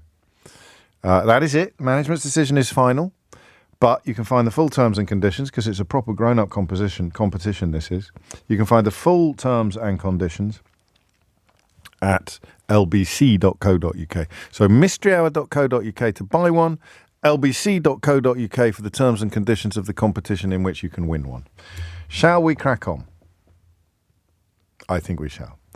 Brian is in Loughborough. Brian, question or answer? Afternoon, James. Love the show. Thank Radio you, by the people, for the people. So it's a question. Yes. Why is it that carrots take forever to cook in a tomato sauce? What? So if you simmer carrots in water, they simmer in a reasonable amount of time, 5-10 minutes. Yeah. If you make a tomato sauce, could be a chili or curry or whatever, you put your carrots in and they just take forever to cook. You're supposed to sweat them. Oh. You're supposed to sweat your carrots and your onions, your sofrito. You sweat your hard vegetables before you put the tomato sauce in. This isn't an answer to your question. This is just cooking advice. Oh, there we go. Well, did you not know that? No, I've never had any formal cooking training. I just, Well, I don't want to. Well, I only know because I've read recipe books, Brian. I'm not having a go. But goodness me, I mean, your life is about to change in an unimaginable way. When do you add the onions? I'll put the onions in first. So you fry the onions? Right. Do you? Yes. How long for? Yeah. well, it's tricky, isn't it, getting them nice and soft without burning them? Yeah, but, keep them on a low heat. You want to be looking at 10 minutes. You want to get them as soft as you possibly can with the carrots in there at the same time, and some celery as well. So you sweat them all. Sweat the carrots, the celery, the onions. Chuck your garlic in a bit later in that process. But give yourself 10 minutes to sweat your carrots, mate. And then they'll cook properly. And then you add to the.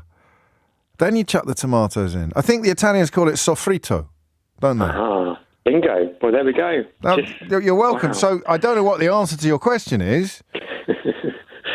Probably something to do with the boiling point doesn't heat up tomorrow. I don't know. It's a good question, but I think we can all agree that you've already hit the jackpot today, Brian.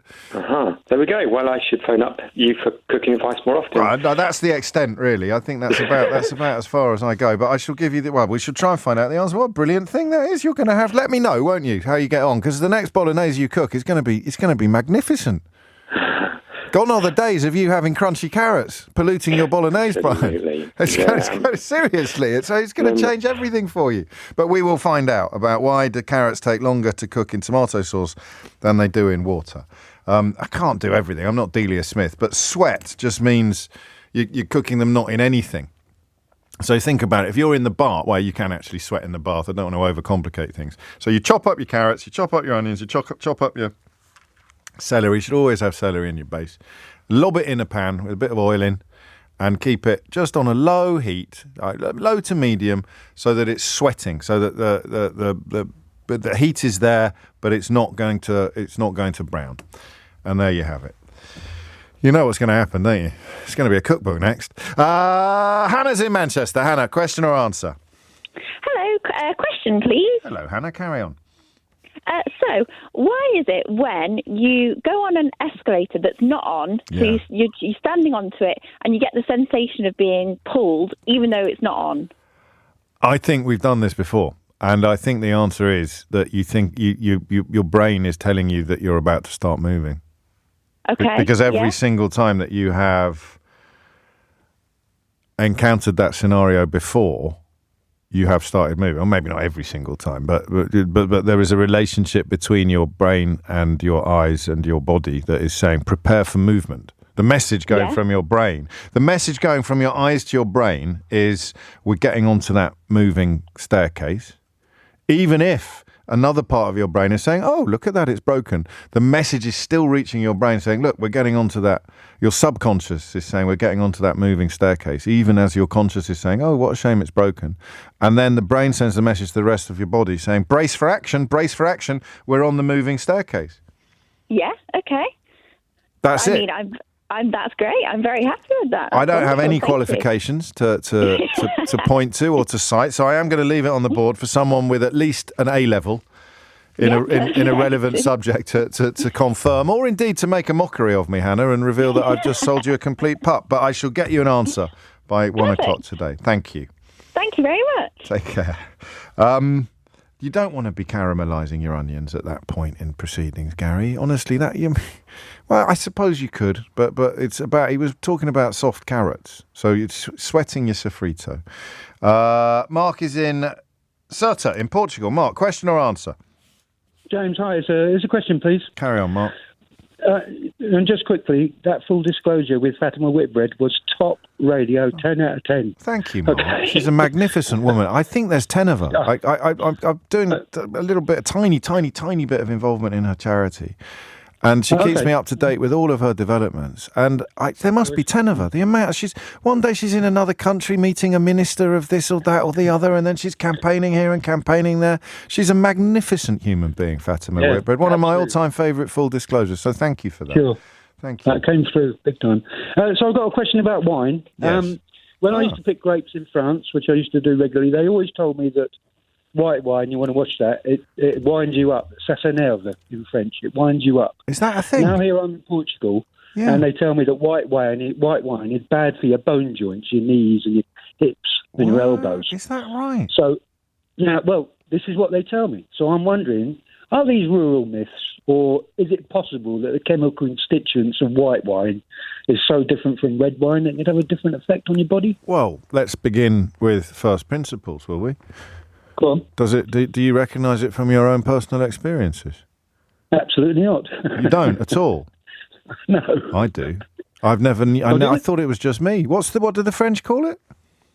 It winds you up. Ça s'énerve. It winds you up. Ça c'est. Nerve. C c'est de la A. Yeah. S apostrophe énerve. Ça s'énerve. Oh, énerve as in enervate. Énerve. Yeah, exactly. So ça s'énerve. Well, I'll tell you what, mate. It enerves me like nobody's business. I have to say, I have seen some ladies wound up on white wine. White wine is the one that gets me. More so than almost anything else. Like just a little. Well, back in the day, it would have been Stella Artois. Okay. That sort of brought out my less friendly side. But white wine compared to using me exclusively as a case study, I would say that it's absolutely true. But you're interested in chemical composition, not my obnoxious behaviour in public places. Can they be that different, so that they have different effects? Well, it's just the skin, isn't it, that makes it red? Well, it depends how they make the white wine. I mean, sometimes they press them straight away and just ferment the juice. So the and sometimes they ferment the whole lot together. I don't know if that makes a difference as well. Don't tell anyone, Mark. Go on. Keith's doing a wine course. Is he? Yeah. I'll keep it quiet. Keep it under your hat. He might know. Do you know this? Have you got how many lessons? Hang on. How many lessons have you had so far? He's only had one lesson so far, Mark. They haven't got onto this yet. Ça s'énerve. Ça s'énerve. I shall find out for you. Does the white wine have a chemical composition sufficiently different from the red wine to explain the stories that Mark has heard in both France and Portugal? In France, it makes you a bit crazy, the white wine, ça s'énerve. And in Portugal, they claim that it will have an effect upon your joints and what have you. I love that question. Roberto is in Bromsgrove. Roberto, question or answer? Question, please, James. Carry on. I was listening to a podcast a little while ago. It was all about why people faint and sort of what's going on there and why people are more susceptible to it. And they mentioned about smelling salts and how you can create a smelling salt and that will wake somebody up. Yes. So what I want to know is, how do they work? What is the mechanism that, by waving this magical fluid under somebody's nose, it suddenly brings you out of being passed out and brings you back to life? Yeah. I mean, is it not just a really, really pungent smell that just assaults your senses?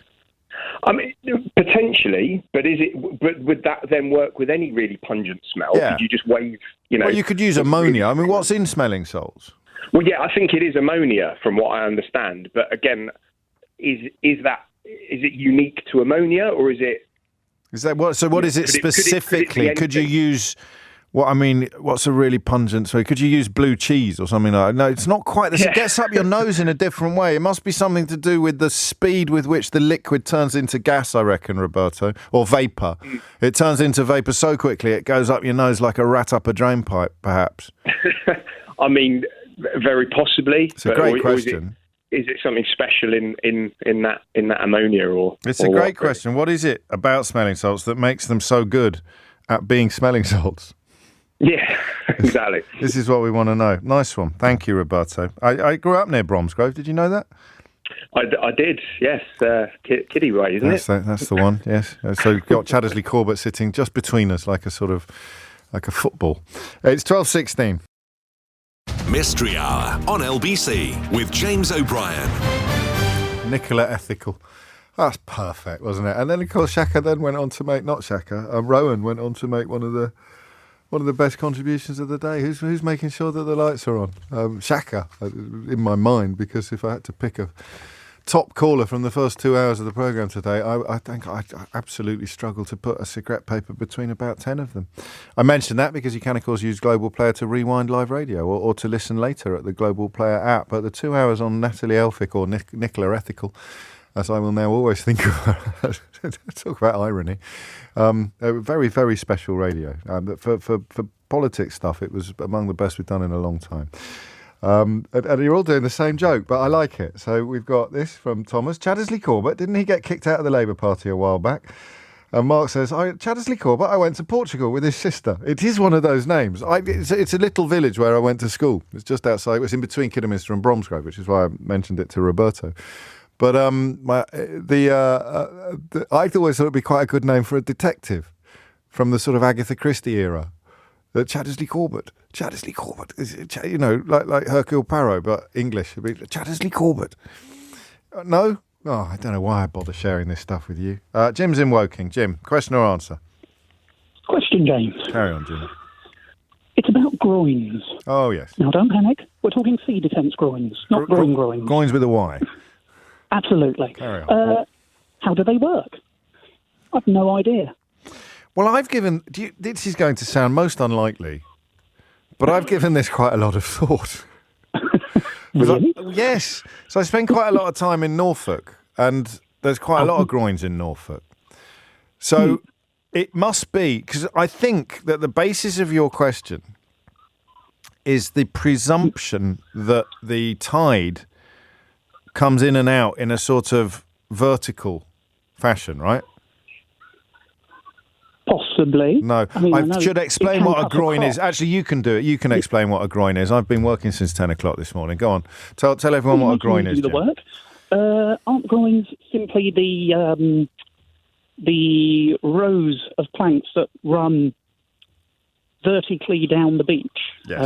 And they're sort of buttressed occasionally by bigger areas of planks and so on. Yes. You say you've given this a great deal of thought. I haven't. The question just popped into my head. No, well, you would think that if you were trying to protect the beach from excessive erosion, then you'd build a big wall across the bottom of the beach where the sea comes in to stop all the sand being washed back out again. But, of course, all the water would be washed out as well. But longshore drift would see it going horizontally on the beach. So you stop epic amounts of sand being moved horizontally along the beach by using groins, which is why you'll only really find them, I think, on beaches that are pleasure beaches where you're going to have summer frolics and sandcastles and the like. and the groin ensures a much more even distribution of sand than you would otherwise have, Jim. Very good. I think I've done it. I think I've done it, Jim. That sounds pretty good to me. On qualifications, staring at beaches and thinking, why is that there? And what can it do when it's underwater? So you go to not Holcombe, where is it? Is it Wells? Certainly Cromer. You think, so what it's doing is keeping the sand in, so I bet it's linked to pleasure beaches. And it is tackling longshore drift. Fantastic. Yeah, I'm taking it. At beaches more. I'm taking the round of applause for that. There'll be a steward's inquiry, but I don't care. I'll have spent it by then. Thank you, Jim. Oh, how's in Brighton? Whoa! Professor Hal in the house. Hello, James. Where have you been? You think I do this for my own amusement? It's been 6 months, hasn't it? Yeah, are you all right? I'm fine. I'm gainfully employed at a university in the southeast teaching analytical chemistry. Fantastic. So it's a close-run thing, but I'm back in the game. Oh, mate, I'm so happy. You should have let me know, though. I wanted to be sure it was in the bag before I made an announcement. Okay. I've rung in a couple of times, but here we are. Yeah, I heard you on another show, actually, not long ago. Really? Yeah. A couple of months ago. I'm sorry. That's all right. It's fine. No, fine. Question or answer? I was delighted to hear about the escalator one, because we have had this before, and I was very happy to make an answer to it. Excellent. And you hit the nail on the head, and actually almost hit it without missing it entirely on this occasion, because it is to do with the expectation. It was all to do with it's Pavlov's dogs again. That we go through this process, we touch an escalator and it takes our arm away. So the next time we do it and it's not moving, we think it ought to be moving. And it was a Russian psychologist called Pavlov who did some rather unhealthy experiments with dogs. Ivan Pavlov. Ivan, yeah, exactly. Ask me how I know that. How do you know that, James? It was in a crossword 2 days ago in the New York Times. I knew the Pavlov bit, but I got the Ivan bit by getting all the down clues that were next to them. But it sticks in your mind. Sticks in your mind, Hal. No, it does. He rather unkindly made holes in dogs' stomachs, and he would ring a bell and then feed them, and so the gastric juices would dribble out, which is how he measured that they were ready to eat. Oh, God. And at some point, he failed to feed them, having rung the bell, but they still salivated, and the liquor came out of their stomachs. Yeah. Ghastly. It is a ghastly experiment. It's things like if you've changed your car and you reach for the gear stick on your old car, or when you're a passenger and someone's braking late, you start braking for them in sympathy. Yeah. In victims of violent abuse, they have an exaggerated startle reflex. And when you're driving overseas, momentarily driving on the wrong side of the road because you've kind of forgotten you need to be driving on the right side of the road, you're conditioned to do these things. Is there a word for it? Like, a kind of pithy phrase for it? Yes, operant conditioning. Operans? Operant, with a T on the end. Where you get programmed conditioning. To associate one thing with another thing, even if the second thing doesn't happen, you still do the first thing. Oh, love it. Jack's been in touch. He says, there goes my question. I was going to ask what had happened to Professor Hal. Qualifications? Hitherto, I was Professor of Public Understanding at the University of Brighton, and now I'm a lecturer in something else somewhere fantastic. Else. Let's give him a round of applause. Great to hear from you, mate. Stay safe. Yeah? Thank you. Cheers, Bye-bye. man. 12:25 is the time. Andrea is in Huntley. Andrea, question or answer? Question, please, James. Carry on. I live in the middle of nowhere, along a farm track, no other gardens nearby, and I've lived here 7 years. Yes. And I have a tulip. That has come up in the middle of my grass. Gosh. Now, I understand that birds transfer seeds and stuff like that, but I had understood that tulips come from bulbs. Now, I was talking to your producer, and she said, well, yes, okay, tulips can originally come from seeds, which would then grow the bulb, and I get that. But you? Hang on, I just want to establish which producer this was who was coming over all Alan Titchmarsh. Was it you? Seriously? Okay. Pinch of salt time, Andrea, I think, if I may. Carry on. Yeah, I just don't know how it got there, and if it does originally come from a seed, I've lived here over 6 years, and I've never had a tulip there before. I think they can come. I think they can come from seeds. Is the short answer. Right. Okay. So how long? It will be a bird, won't it, that has eaten a seed. How long is the what? What was the other bit of the question? Well, I just wondered if it then developed into a bulb before it then grew into the flower, and how long that would take. Like that, I don't know. What did the producer say? She didn't know, which is why it's a mystery. Well, she said that out loud. Okay, you're on. So, presuming it's a seed that has spawned the tulip, what happened? Yeah. What happened after the seed arrived? Did it become a bulb? Does it become a flower and then die back into a bulb? I mean, there's so much going on here. That's exactly it. And I just got this random bright red tulip in the middle of my lawn. How delightful. Could it be an admirer? Well, I hope so. That would be nice, wouldn't it? It'd be quite a lovely thing to do, wouldn't it? It'd be the... Well, I'm mowing round it because... Well, you would, wouldn't you? You would. When I got... one of the great regrets of my life, Andrea, is that I was a punishment towards the end of my time at school. A punishment. I had to surrender a whole weekend. I won't tell you what the transgression was because I might fall in your estimation. But I had to plant banks and banks of daffodils in my housemaster's garden, and I arranged them into a very rude message. Quite right. And I wasn't there to see the benefits of it. I sent a picture, but you couldn't really make it out, to be honest. But I'd like to think if I'd still been there, I'd have gone out at night and pruned the daffodils just to make sure that the words in the flowers were easy to see. But your tulip is a different proposition entirely. I shall find out for you what happened. What is the life cycle of a tulip? Thank you. Could have been a squirrel. No, of course, it wasn't necessarily a bird. There is always that possibility to bear in mind. 28 after 12. Pete's on the Isle of Man. Pete, question or answer? Pete. Oh, James, sorry. Something happened to my phone. Are you all right? I'm great, yeah. It was you I was right about. What happened? I'm not. I think because I had my headphones in before, when I took them off, it kept trying to reconnect to them. Yeah, so I get that a lot. Question or answer, Pete? It's a question, James. Go on. So, James, I don't know whether you'll have watched it. I don't want to mean to insult you. I don't know whether you'll be too old to remember the Funhouse. What, with Pat Sharp? Yeah, with Pat Sharp. And the twins? Yeah. All right, come here a minute, mate. All right, yeah. Come here a minute, you little whippersnapper. Yeah. Not only do I remember Funhouse, but I was hanging out at a showbiz soiree with Pat Sharp a matter of mere weeks ago. Well, you may well be able to answer this question. Highly unlikely. It was, since you asked, it was Chris Moyles' 50th birthday party, because that's the kind of glamorous life that I lead. Yeah, I can't imagine this question will have come up during your time at Chris Moyles' 50th birthday. No, but Pat might be listening. You never know your luck. Go on. Exactly. Right. So I used to absolutely love that show. I used to watch it as a kid. I'd always sit and watch it with my mum. It was a great show. And if you'll remember, but in case anybody else doesn't remember, there were two groups of kids, a red team and a blue team. Yes. They did a load of tasks, and then the winning team got to go in the funhouse at the end, which was essentially the greatest soft play any child has ever seen. Yes. It looked magical, right? And the winning team went in there to do the main challenge.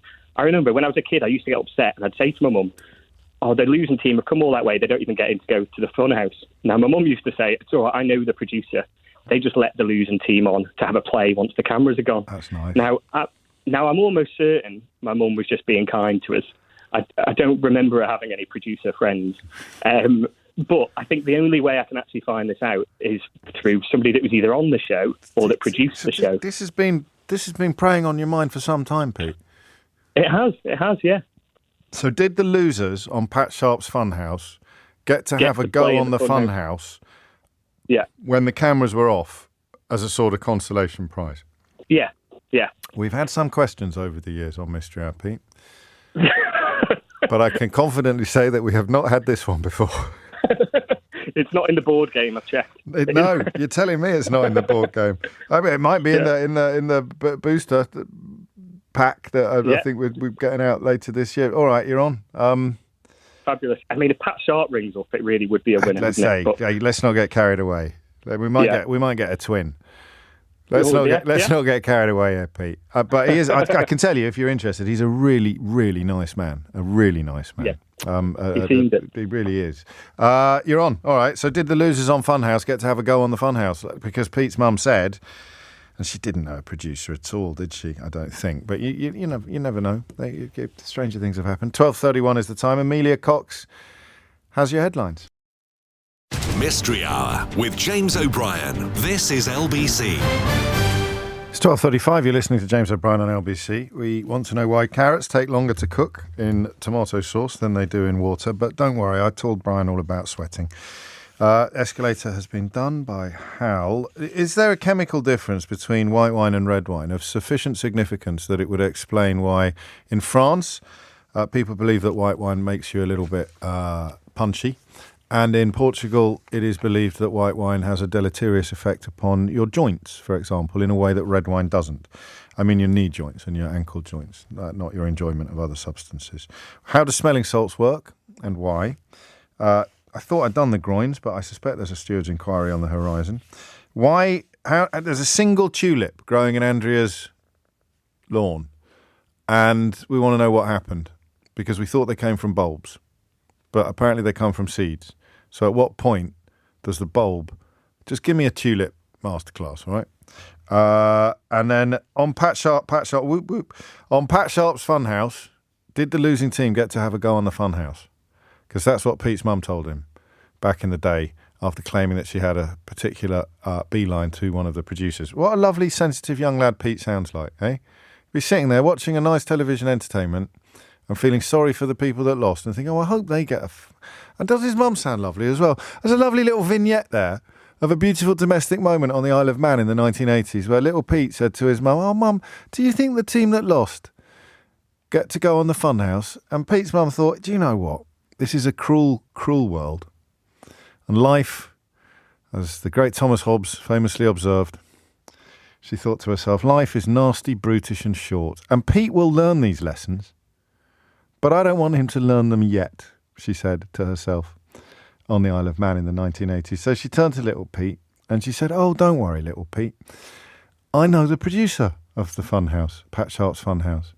And they let the losing team have a go on the Funhouse after all the cameras have been turned off. And that consoled little Pete until the cruel, cruel world came calling. And that youthful idyll was polluted by the knowledge that adults can sometimes, with the best of intentions, mislead little children, and that they will sometimes tell us and indeed each other what we want to hear rather than the truth. And ever since that moment, little Pete has been, well, first of all, he's now Big Pete, But ever since that moment, Little Pete and then later Big Pete have been wondering whether it was actually true. And today, he may find out. He may find out. I hope he does. Andy's in Tunbridge. Andy, question or answer? Hello, James. Answer and slight correction to your... Groins. Go on.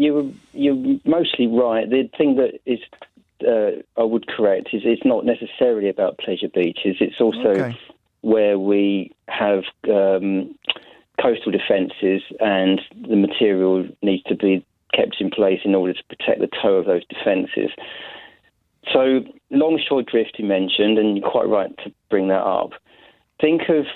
Visualise longshore drift as like the teeth of a saw.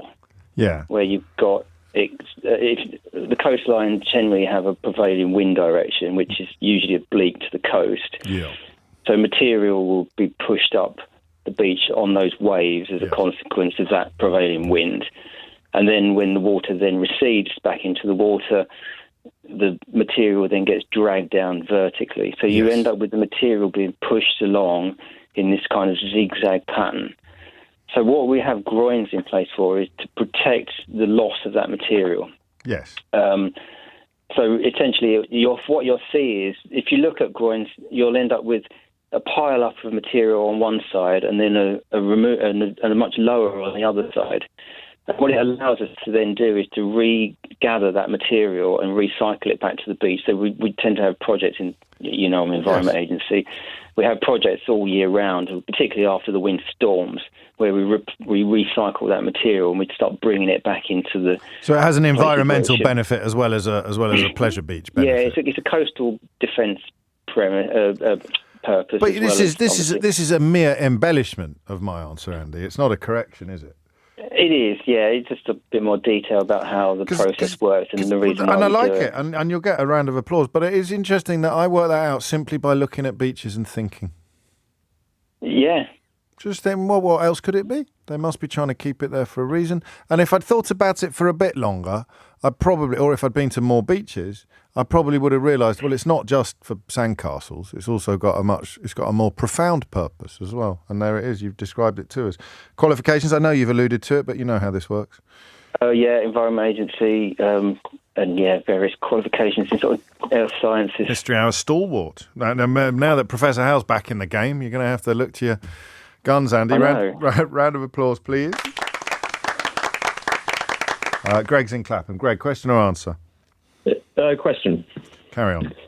Cool. So all around town, there's these little shops where you can get your shoes fixed and your cobblers, and they seem to all do engraving and key cutting. Yeah. And I get the relationship there, but I want to know what common thread of skill training is marrying those three things up, and seldom anything more than those. Well, it'd be the machine, wouldn't it? The same machine. Possibly, but engraving is very precise. Yeah. Hammering a shoe is not. Well, you say that. Have you ever tried it? Why don't you fix your own shoes then, clever clogs? Clever clogs, do you get it? Clever clogs. Yeah, sorry. Very nice. I think it's a lot harder than you think. Oh, I'm sure it is. Oh, you mean so I thought you're talking, so you're not talking about engraving and key repair, you're talking about the engraving and key repair alongside the cobbling. Yeah, it's always those three. Well, oddly enough, I had James Timpson on the Full Disclosure podcast last month. I could have asked him that. He's a really nice, he's a lovely bloke. Do you want to know something interesting, Greg? Go for it. It's not very interesting. Where do you think the busiest Timpson's kiosk in the country is? It's going to be near a big London station. Listen to you with your southern ways. It's outside Sainsbury's in Kidderminster. No way. Yeah, straight up. It's either the busiest kiosk or actually the most profitable Timpson's outlet in the whole country. I can't remember which. This is director's cut stuff. We didn't even do this on the podcast. This came up afterwards, so it's a world exclusive. Could you sound a bit more excited? Well, I guess, but you weren't very certain about the fact. No, one of those facts is true, and they are perhaps not equally exciting, but they're both world exclusives. Right. So why I think the answer is actual. Just it happened by they got the machine, and I don't think you use the same machine for the shoes and the other stuff, but it just made sense commercially, and then it caught on. But obviously, you're not going to accept that, so I will leave it. I will leave it on the board. Why do cobblers always double up as key cutters and engravers? Perfect. Thank Lovely. you. Thank you. Cheers, Greg. 12:43 is the time. We need some answers. Come on. Answers. Tom's in Cincinnati, Ohio. Tom, question or answer? Question, please, James. Carry on. Why do towels in hotel rooms work so much better than the towels that I have at home at drying me? What a superb question. Are they always white? No. In my experience, hotel towels tend to be white. Okay. The towels at home are not white. I'm Mrs. Webb would assembling an not answer. like I'm those. assembling an answer in my mind as we speak. Maybe they cook them, wash them on a much higher temperature or a much lower temperature than we normally do. But why would that make them... How would that affect their ability to dry you? And why is it so universally... Fluffiness. They wash them with nothing else. Have you ever put a tennis ball in your tumble dryer with your towel? My wife insists on using 3 of these tennis ball conditioner things instead of drying sheets. I have no idea what that does, but apparently tennis balls fluff nice. up your towels. I think the answer might have something to do with the fact that they wash all the towels with nothing else. But I'm not going to get a round of applause for this. Frankly, I'll probably get taken off air. It's such a poor quality answer to your question. So why? I think the clue was the fact that you said "I think." Yeah, that's always a bad start. I'm going to put it. I wish you'd gone a bit earlier actually, because I want to have I really would like to know that. As Ryri's been in touch, saying now that's a proper mystery hour question. I think you're absolutely right, but it's probably tumble dry, and we probably don't tumble dry our towels normally. We hang them up to dry. So if you tumble dry your towels, you probably would have hotel quality toweling. But I shall see. Someone will know. 0345 6060 973. Could we have some answers, please, to the variety of questions that remain unresolved? The time now is 12:45. Mystery Hour on LBC with James O'Brien. 12:48 is the time. Carrots, wine. No, it did the carrots. It didn't do the carrots properly. Wine, smelling salts, the tulip, funhouse, cobblers, and towels. Steve's in Southampton. Steve, question or answer? Answer, James. Carry on. So it's although sweating works, it's the acidic content of Are what you you're in the cooking bath? Are you in the bath? No. I thought I just heard some splashing in the background. No, well, I was in the kitchen and I left the kitchen, so perhaps that's why. Okay, never mind. Yeah, go on. Carrots in tomato sauce. It's the acidic content in the whatever you're cooking it in, which is why you can boil carrots in water and milk and butter, for example, and they'll soften. But you could boil carrots for 6 hours in tomato and it's not going to. Although milk and butter is slightly acidic, it's closest to neutral that whatever the component or compound in the carrot is, it won't soften. Well, I never. So whatever. I mean, it will soften eventually, but it will just take a very, very long time. I don't know. The chefs I've worked with in the past have said it could be 6 hours and the carrots are not going to soften. So flipping it. So Brian in Loughborough has been eating really crunchy carrots in every sauce he's ever cooked for the best part of his life. Yeah, I guess so. Yeah. And now, thanks to me mostly, but subsequently also you a little bit, he will be able to enjoy a decent. It's sofrito, isn't it? Sofrito. Yeah, I guess so. But yeah, it's as I say, the lactic acid in milk is very minimal, so you can very mild, so it won't have an impact upon the carrot cooking process. Qualifications, Steve? I've just been in and around kitchens professionally for like 25 years. That'll do nicely. Round of applause for Steve. Yeah. Thanks. Well done, mate. John's in North Kensington. John, question or answer? Answer. Carry on. First time call, a little bit nervous, strangely. But anyway. Whereabouts in North Kensington are you? I'm actually in Surrey, but I live in Ladbroke Grove. Okay, I used to live there. You could have been more specific, but then again, it might have lost the room. So crack on. Oxford Gardens. Anyway. Okay, lovely. Yes. So the difference between white wines and red wines is about 3,000 compounds in each. They're pretty similar. The difference is mainly that red wines are fermented on skins, whereas white wines are taken off skins straight away. And the skins will give you anthocyanins, which is the pigment, and tannins, which is the bitterness that you get from it. So the only reason I can see that people would complain about white wine is that they generally have a higher SO2 level, sulfur dioxide, than red wines. So worse hangovers then? Worse hangovers and any other sort of medical things that you want to blame on white wine as opposed to red. Would be down to the sulfur, would be down to the sulfur dioxide.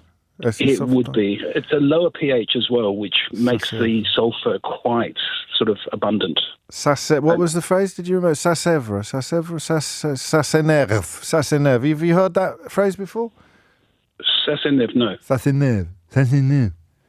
No, I don't speak means that that language. white wine. I don't either, mate. You could probably tell.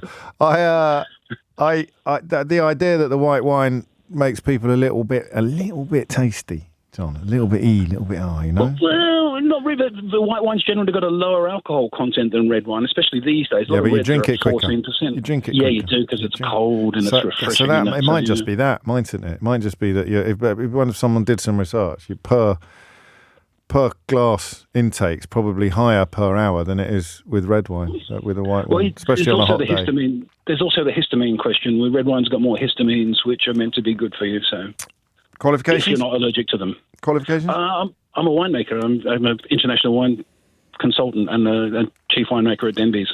Where's your vineyard? In Surrey, Denby's Wine Estate. It's quite big. It's about 100 acres of vineyard. How exciting!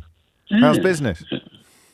Very good. Yeah, English wine is booming. It really is booming, and rightly so. It's lost its novelty. Well, it lost its novelty value some time ago. I mean, it's punching with the big boys now, isn't it?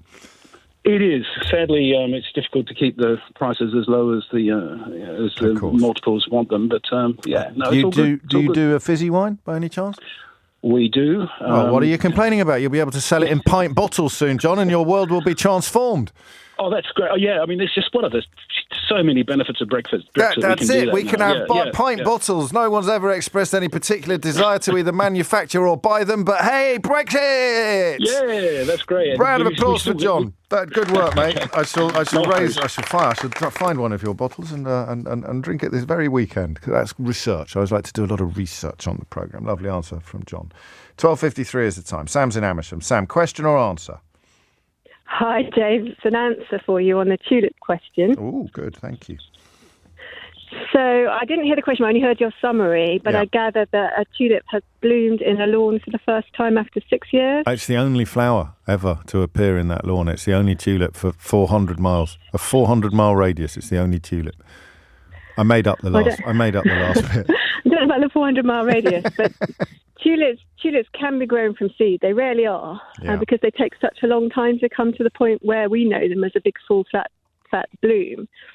But if you left a tulip bulb to be pollinator comes along, and just behind the flower, that little case, that seed case, would then start to grow and fatten. And when the seed is ripe, it can be blown away or picked up by a bird and nestled in a lawn. Now, it would take many years for it to come to flower. The bulbs that we buy from typically Dutch growers have been grown in a field for many years. So the seed grows into a bulb, and then the bulb produces a flower? Effectively, it will fatten into a bulb. That has been nestling in Andrea's lawn for years? Effectively, yes. Wow. I had no idea. Qualifications? So I'm a garden designer, and I'm also a debut show garden designer at Chelsea Flower Show this year. Oh, congratulations. Are you coming along? Are you asking? Are you asking? It would be lovely to see you, though, if you can make it. I've never been to the Chelsea Flower Show. I keep meaning to, but that's so exciting for you. It's incredibly exciting. We start the build tomorrow. Well, you'll be fine, I can tell. With you. If you get into any bother, just give them a lecture on tulips.